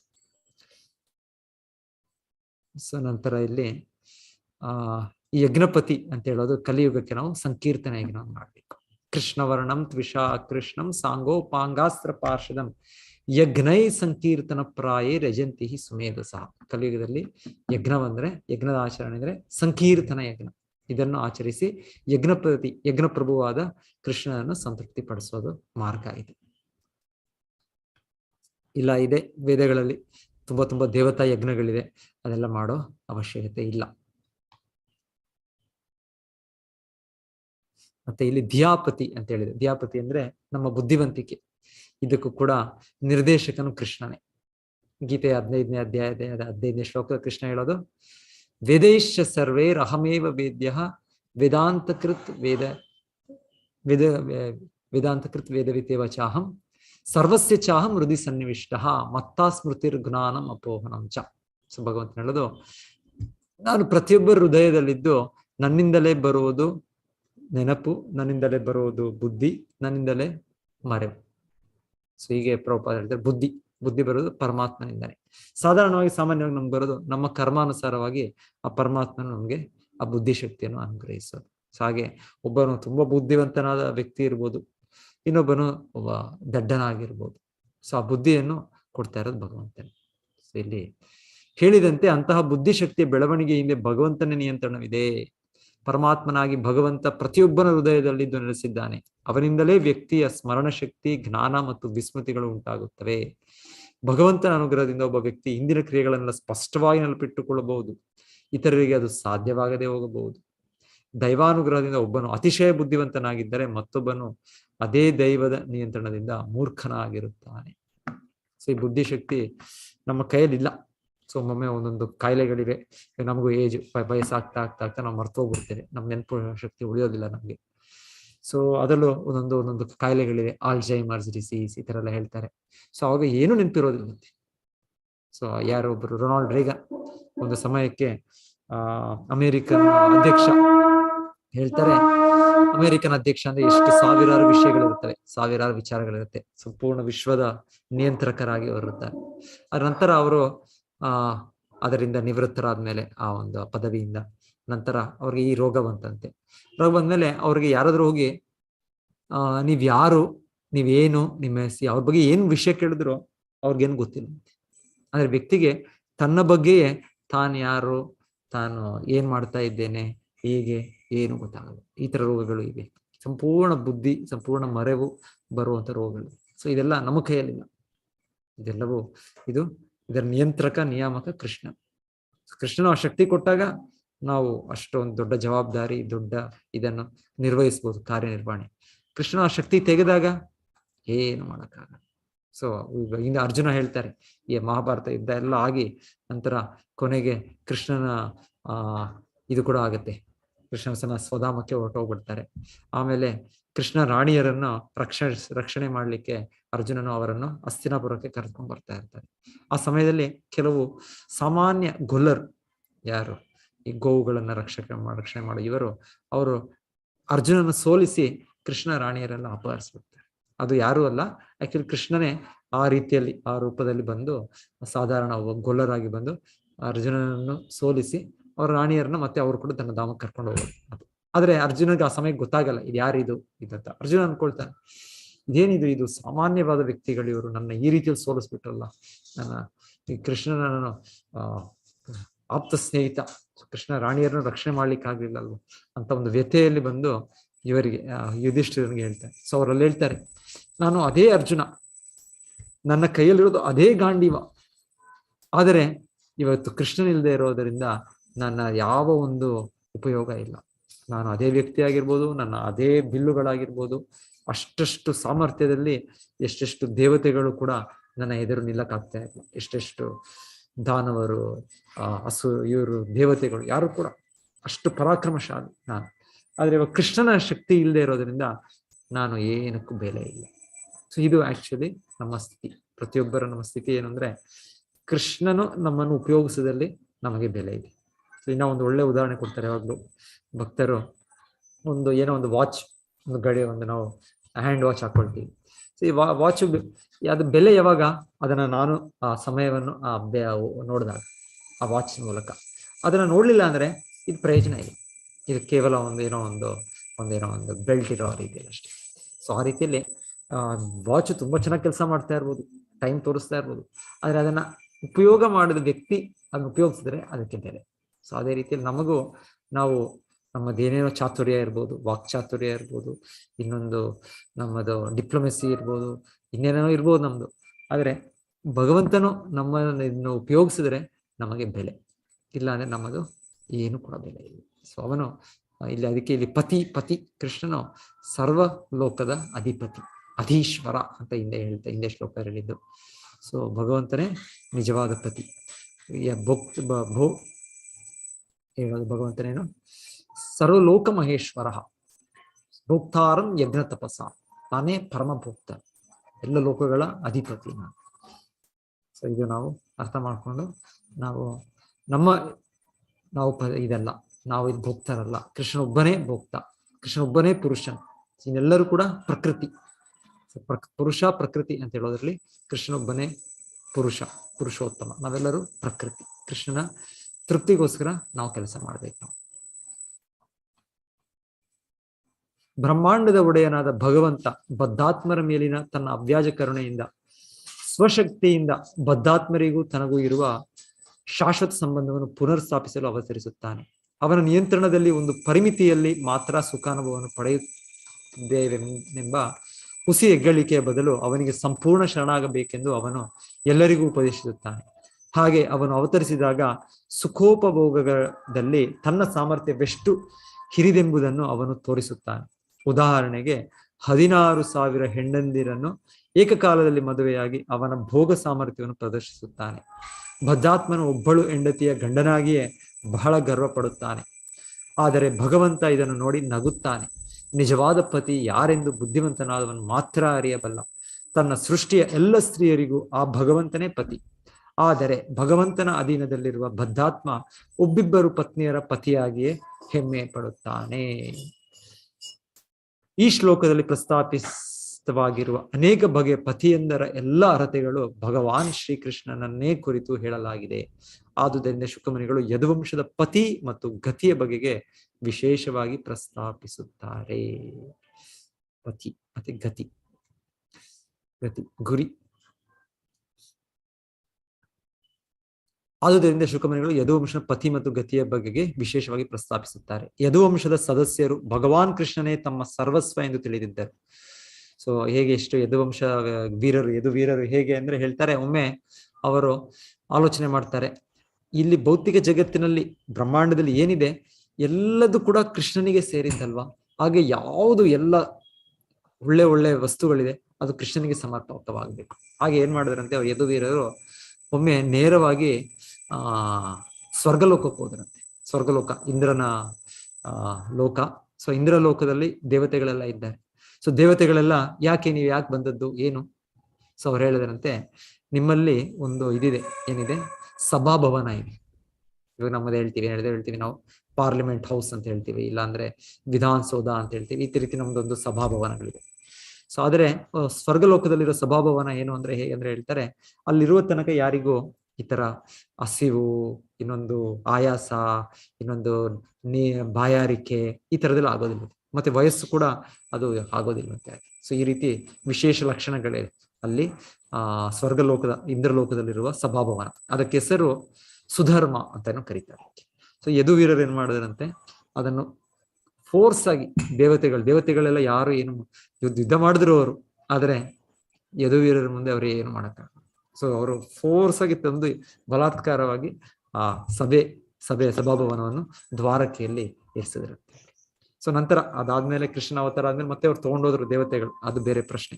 ಆದ್ರೆ ಭಗವಂತನ ಇರೋ ತನಕ ಇಲ್ಲಿ ಭೂಲೋಕದಲ್ಲಿ ದ್ವಾರಕಾಧೀಶನಾಗಿ ಕೃಷ್ಣನಿರೋ ತನಕ ಅದು ಯದುವಂಶರ ರಾಜ್ಯದ ಅಸ್ತಿತ್ವದಲ್ಲಿ ಇತ್ತು, ಅವರ ಒಂದು ವಶದಲ್ಲಿ ಇತ್ತು ಅಂತ ಹೇಳ್ತಾರೆ. ಸೊ ಹೀಗೆ ಯದುವೀರರು ಅಂದ್ರೆ ಎಲ್ಲ ಕೃಷ್ಣನಿಗೆ, ಪರಮ ಪುರುಷ ಅವನಿಗೆ ಅದು ಅರ್ಪಣೆ ಆಗ್ಬೇಕು, ಉತ್ತಮವಾದದ್ದು ಅವನಿಗೆ ಅರ್ಪಣೆ ಆಗ್ಬೇಕು. ಸೊ ಈ ರೀತಿಯಲ್ಲಿ ಯದುವಂಶದ ಸದಸ್ಯರು ಭಗವಾನ್ ಕೃಷ್ಣನೇ ತಮ್ಮ ಸರ್ವಸ್ವ ಎಂದು ತಿಳಿದಿದ್ದರು. ಭೂಮಿಯಲ್ಲಿ ಭಗವಾನ್ ಕೃಷ್ಣ ತನ್ನ ದಿವ್ಯಲ್ಯಗಳನ್ನು ಮುಗಿಸಿದ ಬಳಿಕ ಯದುವಂಶೀಯರು ಅವನ ಬಳಿಗೆ ಹಿಂದಿರುಗಲು ಉದ್ದೇಶಿಸಿದ್ದರು. ಯದುವಂಶದ ಸದಸ್ಯರು ಭಗವಂತನ ಬದಾಮಿಗೆ ಹಿಂದಿರುಗಬೇಕಾಗಿತ್ತು. ಆದುದರಿಂದ ಭಗವಂತನ ಇಚ್ಛೆಯಿಂದ ಅವರೆಲ್ಲಾ ನಾಶವಾದರು. ಯದುವಂಶದ ನಾಶವು ಭಗವಂತನಿಂದ ಸೃಷ್ಟಿಯಾದ ಒಂದು ಲೌಕಿಕ ಪ್ರದರ್ಶನವಷ್ಟೇ. ವಾಸ್ತವವಾಗಿ ಭಗವಂತ ಮತ್ತು ಯದುವಂಶದ ಸದಸ್ಯರೆಲ್ಲ ಶಾಶ್ವತ ಸಂಗಾತಿಗಳು. ಆದುದರಿಂದ ಭಗವಂತನು ಎಲ್ಲ ಭಕ್ತರಿಗೆ ಮಾರ್ಗದರ್ಶಕ. ಇಂತಹ ಭಗವಂತನಿಗೆ ಶುಕಮುನಿಗಳು ಪ್ರೇಮಭರಿತ ಭಾವನೆಗಳಿಂದ ಗೌರವ ಸಮರ್ಪಿಸಿದ್ದಾರೆ. ಹರೇ ಕೃಷ್ಣ. ಧನ್ಯವಾದಗಳು ಭಕ್ತರಿಗೆ. ಇವತ್ತು ಏಕಾದಶಿದು ಮಹಾತ್ಮೆ ಒಂದು ಓದೋಣ. ಒಂದು ನಿಮಿಷ. ನಾಳೆ ಏಕಾದಶಿ.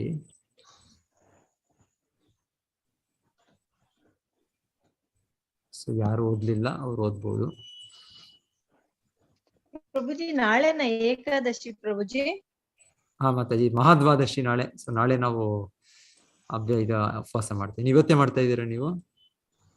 ಹೌದು ಪ್ರಭುಜಿ, ಎಲ್ಲಾ ಕಡೆ ಇವತ್ ಕೊಟ್ಟಿದ್ದಾರೆ, ನಾವು ಇವತ್ ಮಾಡ್ತಾ ಇದೀವಿ. ಎಲ್ಲಿ, ಯಾವ ಊರಲ್ಲಿ ಇದ್ದೀರಾ ನೀವು? ಬೆಂಗಳೂರು, ಕರ್ನಾಟಕದಲ್ಲಿ ವಿಶೇಷ? ಬೆಂಗಳೂರು ಪ್ರಭುಜಿ, ಬೆಂಗಳೂರು.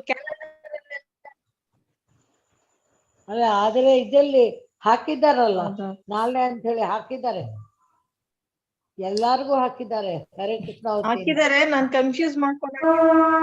ಇಲ್ಲಿ ಇವತ್ತು ಮಾಡಿದ್ರೆ ನಾಳೆ ಮತ್ತೆ ಮಾಡೋದ ಅವಶ್ಯಕತೆ ಇಲ್ಲ. ನಿನ್ನೆ ಸಹ ಹೇಳಿದ್ರಲ್ಲ.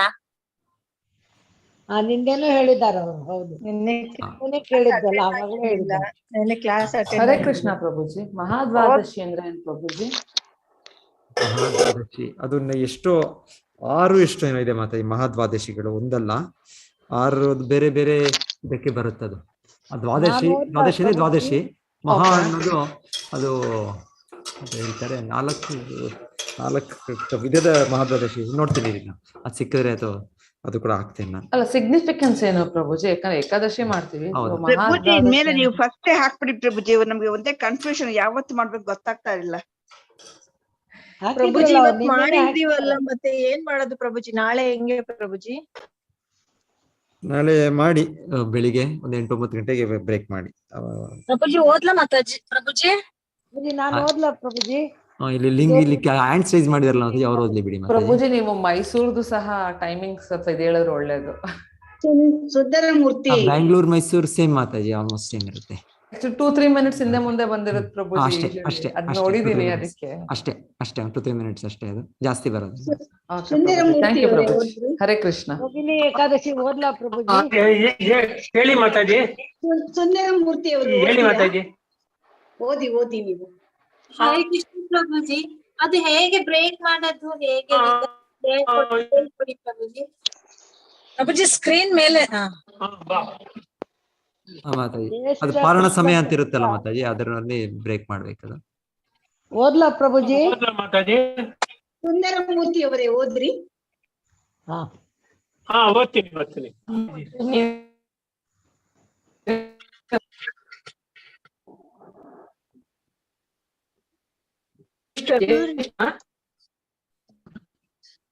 ಹಲೋ, ಏನೋ ಕೇಳಿಸ್ತಿಲ್ಲ ಮಾತಾಜಿ. ಹೇಳು. ನಂಗೆ ಬಂದಿದೆ, ಓದ್ಲಾ? ಸತ್ಯನಾರಾಯಣ ಪಿವಿ. ಹಾ ಓದ್ತೀವಿ ಮಾತಾಜಿ. ಜ್ಯೇಷ್ಠ ಕೃಷ್ಣ ಪಕ್ಷ ಯೋಗಿನಿ ಏಕಾದಶಿ. ಯುಧಿಷ್ಠಿರನು ಕೇಳುತ್ತಾನೆ, ಹೇ ಮಧುಸೂದನ, ಜ್ಯೇಷ್ಠ ವದ್ಯ ಏಕಾದಶಿ ಹೆಸರೇನು ಹೇಳು, ಹಾಗೂ ಅದರ ಮಹಾತ್ಮೆ ಹೇಳು. ಶ್ರೀಕೃಷ್ಣನು ಅನ್ನುತ್ತಾನೆ, ರಾಜ, ಎಲ್ಲಾ ಪಾಪಗಳ ನಾಶ ಮಾಡಿ ಐಶ್ವರ್ಯ ಹಾಗೂ ಮೋಕ್ಷವನ್ನು ಕೊಡುವಂತದ್ದು ಈ ಎಲ್ಲಾ ವ್ರತಗಳಲ್ಲಿ ಶ್ರೇಷ್ಠವಾದದ್ದಂಥದ್ದು ವ್ರತ ನಾನು ನಿನಗೆ ಹೇಳುತ್ತೇನೆ ಕೇಳು. ಏನ್ ನೃಪ ಶ್ರೇಷ್ಠನೇ, ಜ್ಯೇಷ್ಠ ವದ್ಯ ಪಕ್ಷದಲ್ಲಿ ಯೋಗಿನಿ ಎಂಬ ಹೆಸರಿನ ಏಕಾದಶಿ ಬರುತ್ತದೆ. ಅದು ಮಹಾಪಾತಕಗಳನ್ನು ನಾಶ ಮಾಡುತ್ತದೆ. ಈ ಸನಾತನ ಏಕಾದಶಿಯ ಸಂಸಾರ ರೂಪಿ ಮಹಾಸಾಗರದಲ್ಲಿ ಮುಳುಗುವವರನ್ನು ನೌಕೆಯಿಂದ ಮೇಲೆ ಎತ್ತುವುದು ಆಗಿರುತ್ತದೆ. ಏನ್ ನೃಪ ಶ್ರೇಷ್ಠನೇ, ಈ ಯೋಗಿನಿ ಏಕಾದಶಿ ತ್ರೈಲೋಕ್ಯದಲ್ಲಿ ಸಾರೀಭೂತವಾಗಿರುತ್ತದೆ. ಈ ಏಕಾದಶಿ ಪಾಪಗಳನ್ನು ನಾಶ ಮಾಡುವಂತಹ ಪ್ರಾಚೀನ ಕಾಲದ ಒಂದು ಕಥೆಯನ್ನು ಹೇಳುತ್ತೇನೆ ಕೇಳು. ಪ್ರಭುಜಿ ಸ್ವಲ್ಪ ಮೇಲೆ ಮಾಡಿ ಮಾತಾಜಿ. ಇನ್ನೊಬ್ರು ಯಾರು ಓದ್ಲಿ? ನೆಕ್ಸ್ಟ್ ಹರೇ ಕೃಷ್ಣ ಮಾತಾಜಿ. ಲಲಿತಾ ಬಿ ಶೆಟ್ಟಿ. ಹರೇ ಕೃಷ್ಣ ಮಾತಾಜಿ. ಅಲಕ ಎಂಬ ಪಟ್ಟಣದಲ್ಲಿ ಕುಬೇರನೆಂಬ ರಾಜನು ಶಿವಪೂಜಕನಿದ್ದ. ಅವನ ಪೂಜೆಗೋಸ್ಕರ ಹೂಗಳನ್ನು ತರುವ ಹೇಮಮಾಲಿ ಎಂಬ ತೋಟಗಾರನಿದ್ದನು. ಆ ತೋಟಗಾರನಿಗೆ ವಿಶಾಲಾಕ್ಷಿ ಎಂಬ ಪತ್ನಿಯೊಬ್ಬಳು ಇದ್ದಳು. ಅವಳು ಬಹಳ ಸುಂದರಿಯೂ ಆಗಿದ್ದಳು. ಹೇಮಮಾಲಿ ಅವಳ ಮೋಹ ಪಾಶದಲ್ಲಿ ಬಿದ್ದು ಕಾಮಪೀಡಿತನಾಗಿದ್ದ. ಒಂದು ದಿನ ನಿತ್ಯದಂತೆ ಶಿವಪೂಜೆಗೆ ಹೂಗಳನ್ನು ತರಲು ಮಾನಸ ಸರೋವರಕ್ಕೆ ಹೋಗಿ ಹೂಗಳನ್ನು ತಂದನು. ಆದರೆ ಪತ್ನಿಯ ಮುಖವನ್ನು ನೋಡಿದಾಕ್ಷಣ ಮೋಹಕವನಾಗಿ ಹೂಗಳನ್ನು ಕುಬೇರನಿಗೆ ಮುಟ್ಟಿಸದೆ ಪತ್ನಿಯ ಪ್ರೇಮ ಪಾಶದಲ್ಲಿ ಸಿಲುಕಿ ಮನೆಯಲ್ಲೇ ಉಳಿದುಕೊಂಡನು. ಹರೇ ಕೃಷ್ಣ. ಇತ್ತ ಹೇಮಮಾಲಿಯು ತನ್ನ ಪ್ರೀತಿಯ ಪತ್ನಿಯೊಡನೆ ಕ್ರೀಡಿಸುತ್ತಾ ಮನೆಯಲ್ಲಿಯೇ ಕುಳಿತುಕೊಂಡನು. ಇತ್ತ ಯಕ್ಷ ರಾಜನಾದ ಕುಬೇರನಿಗೆ ಹೂಗಳು ತರಲು ಮೇಲೆ ಕೆಳಗೆ ಹೋಗ್ತಾ ಉಂಟು. ಪ್ರೇಮ ಪಾಶದಲ್ಲಿ ಸಿಲುಕಿ ಮನೆಯಲ್ಲೇ ಕುಳಿತುಕೊಂಡನು. ಇತ್ತ ಕುಬೇರನು ದೇವಾಲಯದಲ್ಲಿ ಕುಳಿತು ನಿತ್ಯದಂತೆ ಪೂಜೆ ಮಾಡುತ್ತಿದ್ದನು. ಮಧ್ಯಾಹ್ನ ಕಾಲವಾಗಲು ಹೂಗಳು ಬರುವ ದಾರಿ ಕಾಯ ಹತ್ತಿದನು. ಇತ್ತ ಹೇಮಮಾಲಿಯು ತನ್ನ ಪ್ರೀತಿಯ ಪತ್ನಿಯೊಡನೆ ಕ್ರೀಡಿಸುತ್ತಾ ಮನೆಯಲ್ಲೇ ಕುಳಿತುಕೊಂಡನು. ಇತ್ತ ಯಕ್ಷ ರಾಜನಾದ ಕುಬೇರನಿಗೆ ಹೂಗಳು ತರಲು ತಡವಾದುದಕ್ಕೆ ಕೋಪ ಬಂದಿತ್ತು. ಅವನು ತನ್ನ ಸ್ವಲ್ಪ ಮೇಲೆ ಮಾಡ್ಬೇಕಟ್ರ. ಹಲೋ ಪ್ರಭುಜಿ, ಸ್ವಲ್ಪ ಮೇಲೆ ಮಾಡಿ. ಹೂಗಳನ್ನು ತರಲು ತಡವಾದುದಕ್ಕೆ ಕೋಪ ಬಂದಿತ್ತು. ಅವನು ತನ್ನ ದೂತರನ್ನು ಹೇಮಮಾಲಿಯ ಮನೆಗೆ ಕಳಿಸಿಕೊಟ್ಟನು. ಆ ದೂತರು ಬಂದು ಹೇಳುತ್ತಾರೆ, ರಾಜನೇ, ಅವನು ತನ್ನ ಪತ್ನಿಯ ಸಂಗಡ ಕ್ರೀಡಿಸುತ್ತಾ ಕುಳಿತಿರುವನು. ಈ ಮಾತು ಕೇಳಿ ಕುಬೇರನು ಬಹಳ ಕೋಪದಿಂದ ತಾತ್ಕಾಲದಲ್ಲಿ ಹೇಮಮಾಲಿನಿಯನ್ನು ಕರೆ ಕಳಿಸಿದನು. ಹೂಗಳನ್ನು ಪೂಜೆಗೆ ಕೊಡಲು.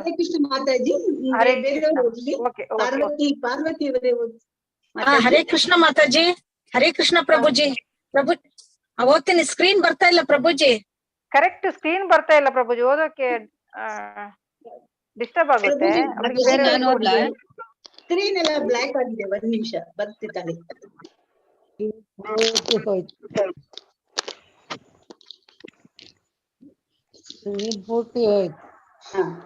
ಹರೇ ಕೃಷ್ಣ ಮಾತಾಜಿ.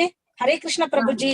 ದೂತರು ಬಂದು ಹೇಳುತ್ತಾರೆ, ರಾಜನೇ, ಅವನು ತನ್ನ ಪತ್ನಿಯ ಸಂಗಡ ಕ್ರೀಡಿಸುತ್ತಾ ಕುಳಿತಿರುವನು. ಆ ಮಾತು ಕೇಳಿ ಕುಬೇರನು ಬಹಳ ಕೋಪ. ಪ್ರಭುಜಿ ಸ್ಕ್ರೀನ್ ಸ್ವಲ್ಪ ಈ ಕಡೆ ಪ್ರಭುಜಿ, ಅಡ್ಡ ಇದೆ ಈ ಕಡೆ. ಬಹಳ ಕೋಪ. ತಾತ್ಕಾಲಿಕದಲ್ಲಿ ಹೇಮಮಾಲಿನಿಯನ್ನು ಕರೆಸಿ ಕಳಿಸಿದನು. ಹೂಗಳನ್ನು ಪಡೆದು ಕೊಡಲು ತಡವಾದ್ದಕ್ಕೆ ಹೇಮಮಾಲಿನಿಯು ಗಾಬರಿಯಾದನು ಮತ್ತು ತರತರನೆ ನಡುಗುತ್ತಾ ಹತ್ತಿದನು. ಭಯದ ಕಣ್ಣುಗಳಿಂದಲೇ ಒಂದೇ ಸಮಯ ಕೈಗಳನ್ನು ಮುಗಿದುಕೊಂಡು ನಿಂತನು. ಅವನನ್ನು ನೋಡಿದಾಕ್ಷಣ ಬೇಸರ ಕೋಪವು ಹೆಚ್ಚಾಗಿ ನೇತ್ರ ಕೆಂಪಾದ. ಅವನು ಸಿಟ್ಟಿನಿಂದ ತುಟಿ ಕಚ್ಚುತ್ತಾ ಅನುಸರಿಸುತ್ತಾನೆ. ಎಲೆ ಪಾಪಾತ್ಮನೆ, ದುಷ್ಟನೇ ದುರಾಚಾರಿಯೇ, ದೇವರ ಅವಹೇಳನ ಮಾಡಿದ್ದಿ. ಆದ ಕಾರಣ ನಿನಗೆ ನಿನ್ನ ಪತ್ನಿ ವಿನಿಯೋಗವಾಗಿ ನಿನ್ನ ಮೈಗೆ ಶ್ವೇತ ಕುಷ್ಠವಾಗುತ್ತದೆ. ಮತ್ತು ಇಲ್ಲಿಂದ ಹೋಗಿ ಕೆಟ್ಟ ಸ್ಥಳದಲ್ಲಿ ಹೋಗಿ ನೀನು ಬೀಳ್ತಿ. ಕುಬೇರ ಈ ಪ್ರಭುಜಿ ಸ್ವಲ್ಪ ಮಾಡ್ಬೇಕು ಪ್ರಭುಜಿ. ದುಷ್ಟನೇ ದುರಾಚಾರ್ಯ ದೇವರ ಅವರ ಇದ್ರಲ್ಲಿ ಮಾಡಿದ ಹೆಚ್ಚಾಗಿ ನೇತ್ರ ಕೆಂಪಾದಾಗ ಅವನ ಸಿಟ್ಟಿನಿಂದ ತುಟಿ ಕಚ್ಚುತ್ತಾ ಅವರನ್ನು ಎಲೆ ಪಾಪಾತ್ಮನೆ ದುಷ್ಟನೇ ದುರಾಚಾರ್ಯೇ, ದೇವರ ಅವಹೇಳನೆ ಮಾಡಿದ ಆ ಕಾರಣ ನಿನಗೆ ನಿನ್ನ ಪತ್ನಿ ವಿಯೋಗವಾಗಿ ನಿನ್ನ ಮೈಗೆ ಶ್ವೇತ ಕುಷ್ಠವಾಗುತ್ತದೆ. ಮತ್ತು ಇಲ್ಲಿಂದ ಹೋಗಿ ಕೆಟ್ಟ ಸ್ಥಳದಲ್ಲಿ ಹೋಗಿ ನೀನು ಬೀಳುತ್ತಿ. ಕುಬೇರನ ಈ ಶಾಪ ಕೇಳಿ ತಕ್ಷಣ ಮೈಯೆಲ್ಲ ಶ್ವೇತವಾಗಿ ಸ್ಥಾನ ಭ್ರಷ್ಟನಾಗಿ ಅರಣ್ಯದಲ್ಲಿ ಹೋಗಿ ಬಿದ್ದು ಬಿಟ್ಟನು. ಅವನಿಗೆ ಬಹಳ ದುಃಖವಾಯಿತು. ಹರೇ ಕೃಷ್ಣ ಮಾತಾಜಿ. ಹರೇ ಕೃಷ್ಣ ಮಾತಾಜಿ. ಹರೇ ಕೃಷ್ಣ ಪ್ರಭುಜಿ ಸ್ಕ್ರೀನ್ ಸರಿಯಾಗಿ ಬರಲ್ಲ ಪ್ರಭುಜಿ ಓದವಾಗ. ಆಶಾ ಹೇಮಂತ್ ಓದಿ. ಹರೇ ಕೃಷ್ಣ ಮಾತಾಜಿ. ಅವನಿಗೆ ಬಹಳ ದುಃಖವಾಯಿತು. ಆ ಘೋರ ಅರಣ್ಯದಲ್ಲಿ ಅವನಿಗೆ ಅನ್ನ ನೀರು ಸಿಗದೆ ಹಗಲು ವ್ಯಸನದಿಂದ ರಾತ್ರಿ ನಿದ್ದೆ ಇಲ್ಲದೆ ಬಳಲುತ್ತಿದ್ದನು. ಥಂಡಿ ಬಿಸಿಲಿನಿಂದ ಬಹಳಷ್ಟು ತ್ರಾಸವಾಗಹತ್ತಿತ್ತು. ಅವನು ಮಾಡಿದ ಶಿವಪೂಜೆಯ ಪ್ರಭಾವ ಮಾತ್ರದಿಂದ ಅವನ ಸ್ಮೃತಿಯು ನಷ್ಟವಾಗಲಿಲ್ಲ. ಅವನು ತಾಪಗಳಿಂದ ಪೂರ್ವ ಜನ್ಮದ ಕರ್ಮಫಲವನ್ನು ಸ್ಮರಿಸುತ್ತಾ ತಿರುಗುತ್ತಾ ಹಿಮಾಲಯ ಪರ್ವತಕ್ಕೆ ಬಂದು ತಲುಪಿದನು. ಅಲ್ಲಿಗೆ ಅವನಿಗೆ ಮುನಿಶ್ರೇಷ್ಠರಾದ ತಪೋನಿಧಿ ಮಾರ್ಕಂಡೇಯರ ದರ್ಶನವಾಯಿತು. ಆ ಮಾರ್ಕಂಡೇಯರಿಗೆ ಬ್ರಹ್ಮದೇವರ 7 ದಿನವೆಂದರೆ 7 ಕಲ್ಪ ಆಯುಷ್ಯವಿರುವುದು. ಆ ಪಾಪಿಯಾದ ಹೇಮಮಾಲಿಯು ಮಾರ್ಕಂಡೇಯ ಆಶ್ರಮಕ್ಕೆ ಬಂದನು. ಅವರ ಆಶ್ರಮವು ಬ್ರಹ್ಮದೇವರ ಸಭೆಯಂತೆ ಇತ್ತು. ಅವನು ಋಷಿಗಳ ಚರಣ ಕಮಲಗಳಿಗೆ ದೂರಿನಿಂದಲೇ ನಮಸ್ಕಾರ ಮಾಡಿದನು. ಮಾರ್ಕಂಡೇಯ ಋಷಿಗಳು ದೂರದಿಂದಲೇ ಅವನನ್ನು ನೋಡಿ ಅವನನ್ನು ಹತ್ತಿರ ಕರೆದುಕೊಂಡು ಅವನನ್ನು ವಿಚಾರಿಸಹತ್ತಿದರು. ಇಂತಹ ಸ್ಥಿತಿ ನಿನಗೆ ಯಾವ ಕಾರಣದಿಂದ ಪ್ರಾಪ್ತವಾಗಿದೆ ಎಂದು ಕೇಳಿದರು. ಆ ಕ್ಷಣ ಹೇಮಮಾಲಿಯು ಹೇಳುತ್ತಾನೆ, ನಾನು ದಕ್ಷರಾಜ ಕುಬೇರನ ಹೇಮಮಾಲಿ ಎಂಬ ಸೇವಕನು. ಮುನಿಗಳೇ, ನಾನು ನಿತ್ಯದಲ್ಲಿ ಕುಬೇರನಿಗೆ ಶಿವಪೂಜೆ. ಹರೇ ಕೃಷ್ಣ. ವಿಮಲಾ ಗೋಪಾಲಕೃಷ್ಣ ಓದಿದ್ರಿಯಲ್ಲ ನೀವು ಇವಾಗ? ಸುಮತಿ ಭಟ್ ಓದಿ. ಇಲ್ಲ, ನನ್ನ ಇದ್ರಲ್ಲಿ ಬರ್ತಾನೆ ಇಲ್ಲ ಮಾತಾಜಿ. ಬರ್ತಿಲ್ವಾ? ಇಲ್ಲ ಬರ್ತಾನೆ ಇಲ್ಲ.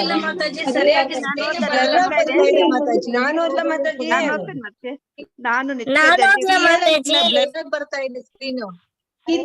Geetha M Modi. Screen clear ಆಗಿಲ್ಲ. ಹರೇ ಕೃಷ್ಣ ಮಾತಾಜಿ. ಗೀತಾ ಎಂ ಓದ್ತಾ ಇದ್ದಾರೆ ತಾಳಿ. ಎಂಬ ಸೇವಕನು, ಮುನಿಗಳೇ, ನಾನು ನಿತ್ಯದಲ್ಲಿ ಕುಬೇರನಿಗೆ ಶಿವಪೂಜೆಗಾಗಿ ಮಾನಸ ಸರೋವರದಿಂದ ಹೂಗಳನ್ನು ತಂದು ಕೊಡುತ್ತಿದ್ದೆನು. ಒಂದು ದಿನ ನಾನು ಕಾಮಾಸಕ್ತನಾಗಿ ಸ್ತ್ರೀಲೋಲಪನಾಗಿ ಹೂಗಳನ್ನು ಶಿವಪೂಜೆಗೆ ಕೂಡಲು ತಡವಾಯಿತು. ಆದ್ದರಿಂದ ಕುಬೇರನಿಗೆ ಕೋಪ ಬಂದು ನನಗೆ ಶಾಪ ಕೊಟ್ಟನು. ಆ ಶಾಪದಿಂದ ನನಗೆ ನನ್ನ ಪತ್ನಿಯ ವಿಯೋಗವಾಗಿ ನನ್ನ ಶರೀರವು ಈ ರೀತಿ ಕುಷ್ಠರೋಗದಿಂದ ವ್ಯಾಪ್ತವಾಯಿತು ಮತ್ತು ನಾನು ಅರಣ್ಯದಲ್ಲಿ ಬಿದ್ದು ಬಿಟ್ಟೆನು. ಪೂರ್ವ ಪುಣ್ಯ ಅವರ ಮಾತ್ರದಿಂದ ನನಗೆ ತಮ್ಮ ದರ್ಶನವಾಯಿತು. ಸಾಧು ಸತ್ಪುರುಷರು ಅಂತಃಕರಣವು ಯಾವಾಗಲೂ ಕೋಮಲವಾಗಿಯೂ ಪರೋಪಕಾರಿಯೂ ಇರುತ್ತದೆ. ಇದು ನಿಮಗೆ ಗೊತ್ತಿದ್ದ ಮಾತು. ಮುನಿಶ್ರೇಷ್ಠ, ಅಪರಾಧಕ್ಕೆ ಯಾವುದಾದರೂ ಶಿಕ್ಷೆ ಮಾಡಿ ನನ್ನನ್ನು ಈ ಸ್ಕ್ರೀನ್ ಮೇಲ್ ಮಾಡ್ಬೇಕು ಗುರುಜಿ.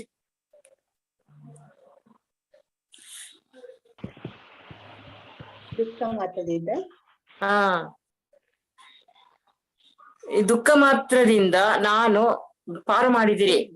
ಮಾರ್ಕಂಡೇಯ ಮುನಿಗಳು ಹೇಳುತ್ತಾರೆ, ನೀನು ನನಗೆ ಸತ್ಯವಾದದ್ದು ಹೇಳಿರುವೆ. ಸ್ಕ್ರೀನ್ ಸರಿ ಬರ್ತಾ ಇಲ್ಲ. ಕ್ಲಿಯರ್ ಇದೆ, ಓದ್ಬಹುದು ಮಾತಾಡಿ. ಸೈಡ್ ಅಲ್ಲಿ ಹೇಳಿರುವೆ. ಮಾಡಿದ ಅಪವಾದವನ್ನು ಮುಚ್ಚಿಡಲಿಲ್ಲ. ಆದ ಕಾರಣ ನಾನು ನಿನ್ನ ಕಲ್ಯಾಣವಾಗುವಂತಹ ಒಂದು ವ್ರತವನ್ನು ಹೇಳುತ್ತೇನೆ, ಕೇಳು.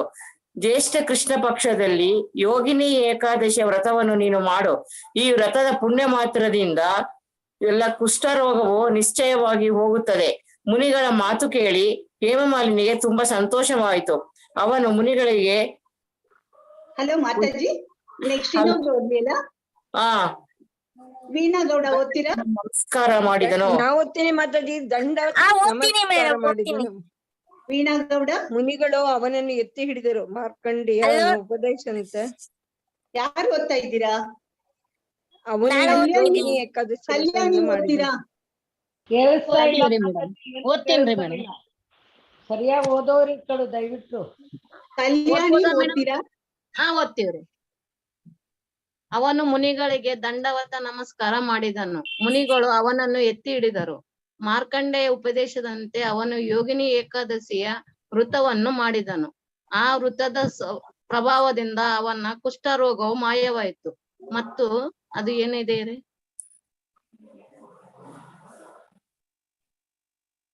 ಅವನು ಮೊದಲಿನಂತೆ ಆದನು ಮತ್ತು ಅವನು ತನ್ನ ಪತ್ನಿ ಸಮೇತನಾಗಿ ಸೌಖ್ಯದಿಂದ ಹಿರಹತ್ತಿದನು. ನೈ ಪ್ರಶೇಷ್ಠ ಯೋಗಿನಿ ಏಕಾದಶಿಯ ವೃತದ ಮಹಾತ್ಮೆಯು ಹೀಗಿರುವುದು. 88,000 ಬ್ರಾಹ್ಮಣರ ಭೋಜನ ಮಾಡಿದಷ್ಟು ಪುಣ್ಯವು ಈ ಏಕಾದಶಿ ಮಾಡಿದ ಇದು ಸ್ಕ್ರೀನ್ ಮೇಲೆ ಬರ್ಲಿರಿ ಮೇಡಮ್. ಮಾತ್ರದಿಂದ ಸಿಗುತ್ತದೆ. ಈ ಏಕಾದಶಿಯು ಮಹಾಪಾಪಗಳನ್ನೆಲ್ಲ ಸುಟ್ಟು ಭಸ್ಮ ಮಾಡುತ್ತದೆ ಮತ್ತು ಪುಣ್ಯ ಕೊಡುವಂತಹದ್ದು ಇರುತ್ತದೆ.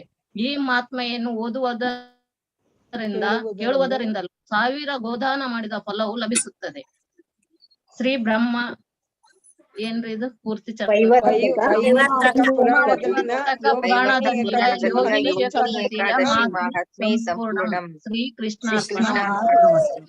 ಕೃಷ್ಣ ಹರೇ ಕೃಷ್ಣ. ಹರೇ ಕೃಷ್ಣ. ಹರೇ ಕೃಷ್ಣ. ಹರೇ ಕೃಷ್ಣ ಪ್ರಭುಜಿ. ಹರೇ ಕೃಷ್ಣ ಮಾತಾಜಿ. ಹರೇ ಕೃಷ್ಣ ಪ್ರಭುಜಿ. ಧನ್ಯವಾದಗಳು ಪ್ರಭುಜಿ. ಕೃಷ್ಣ ಪ್ರಭುಜಿ. ಧನ್ಯವಾದಗಳು. ಹರೇ ಆಯ್ತು. ಮಧ್ಯದಲ್ಲಿ ಸರಿಯಾಗಿ ಅರ್ಥ ಆಗ್ಲಿಲ್ಲ ಪ್ರಭುಜಿ. ಹರೇ ಕೃಷ್ಣ.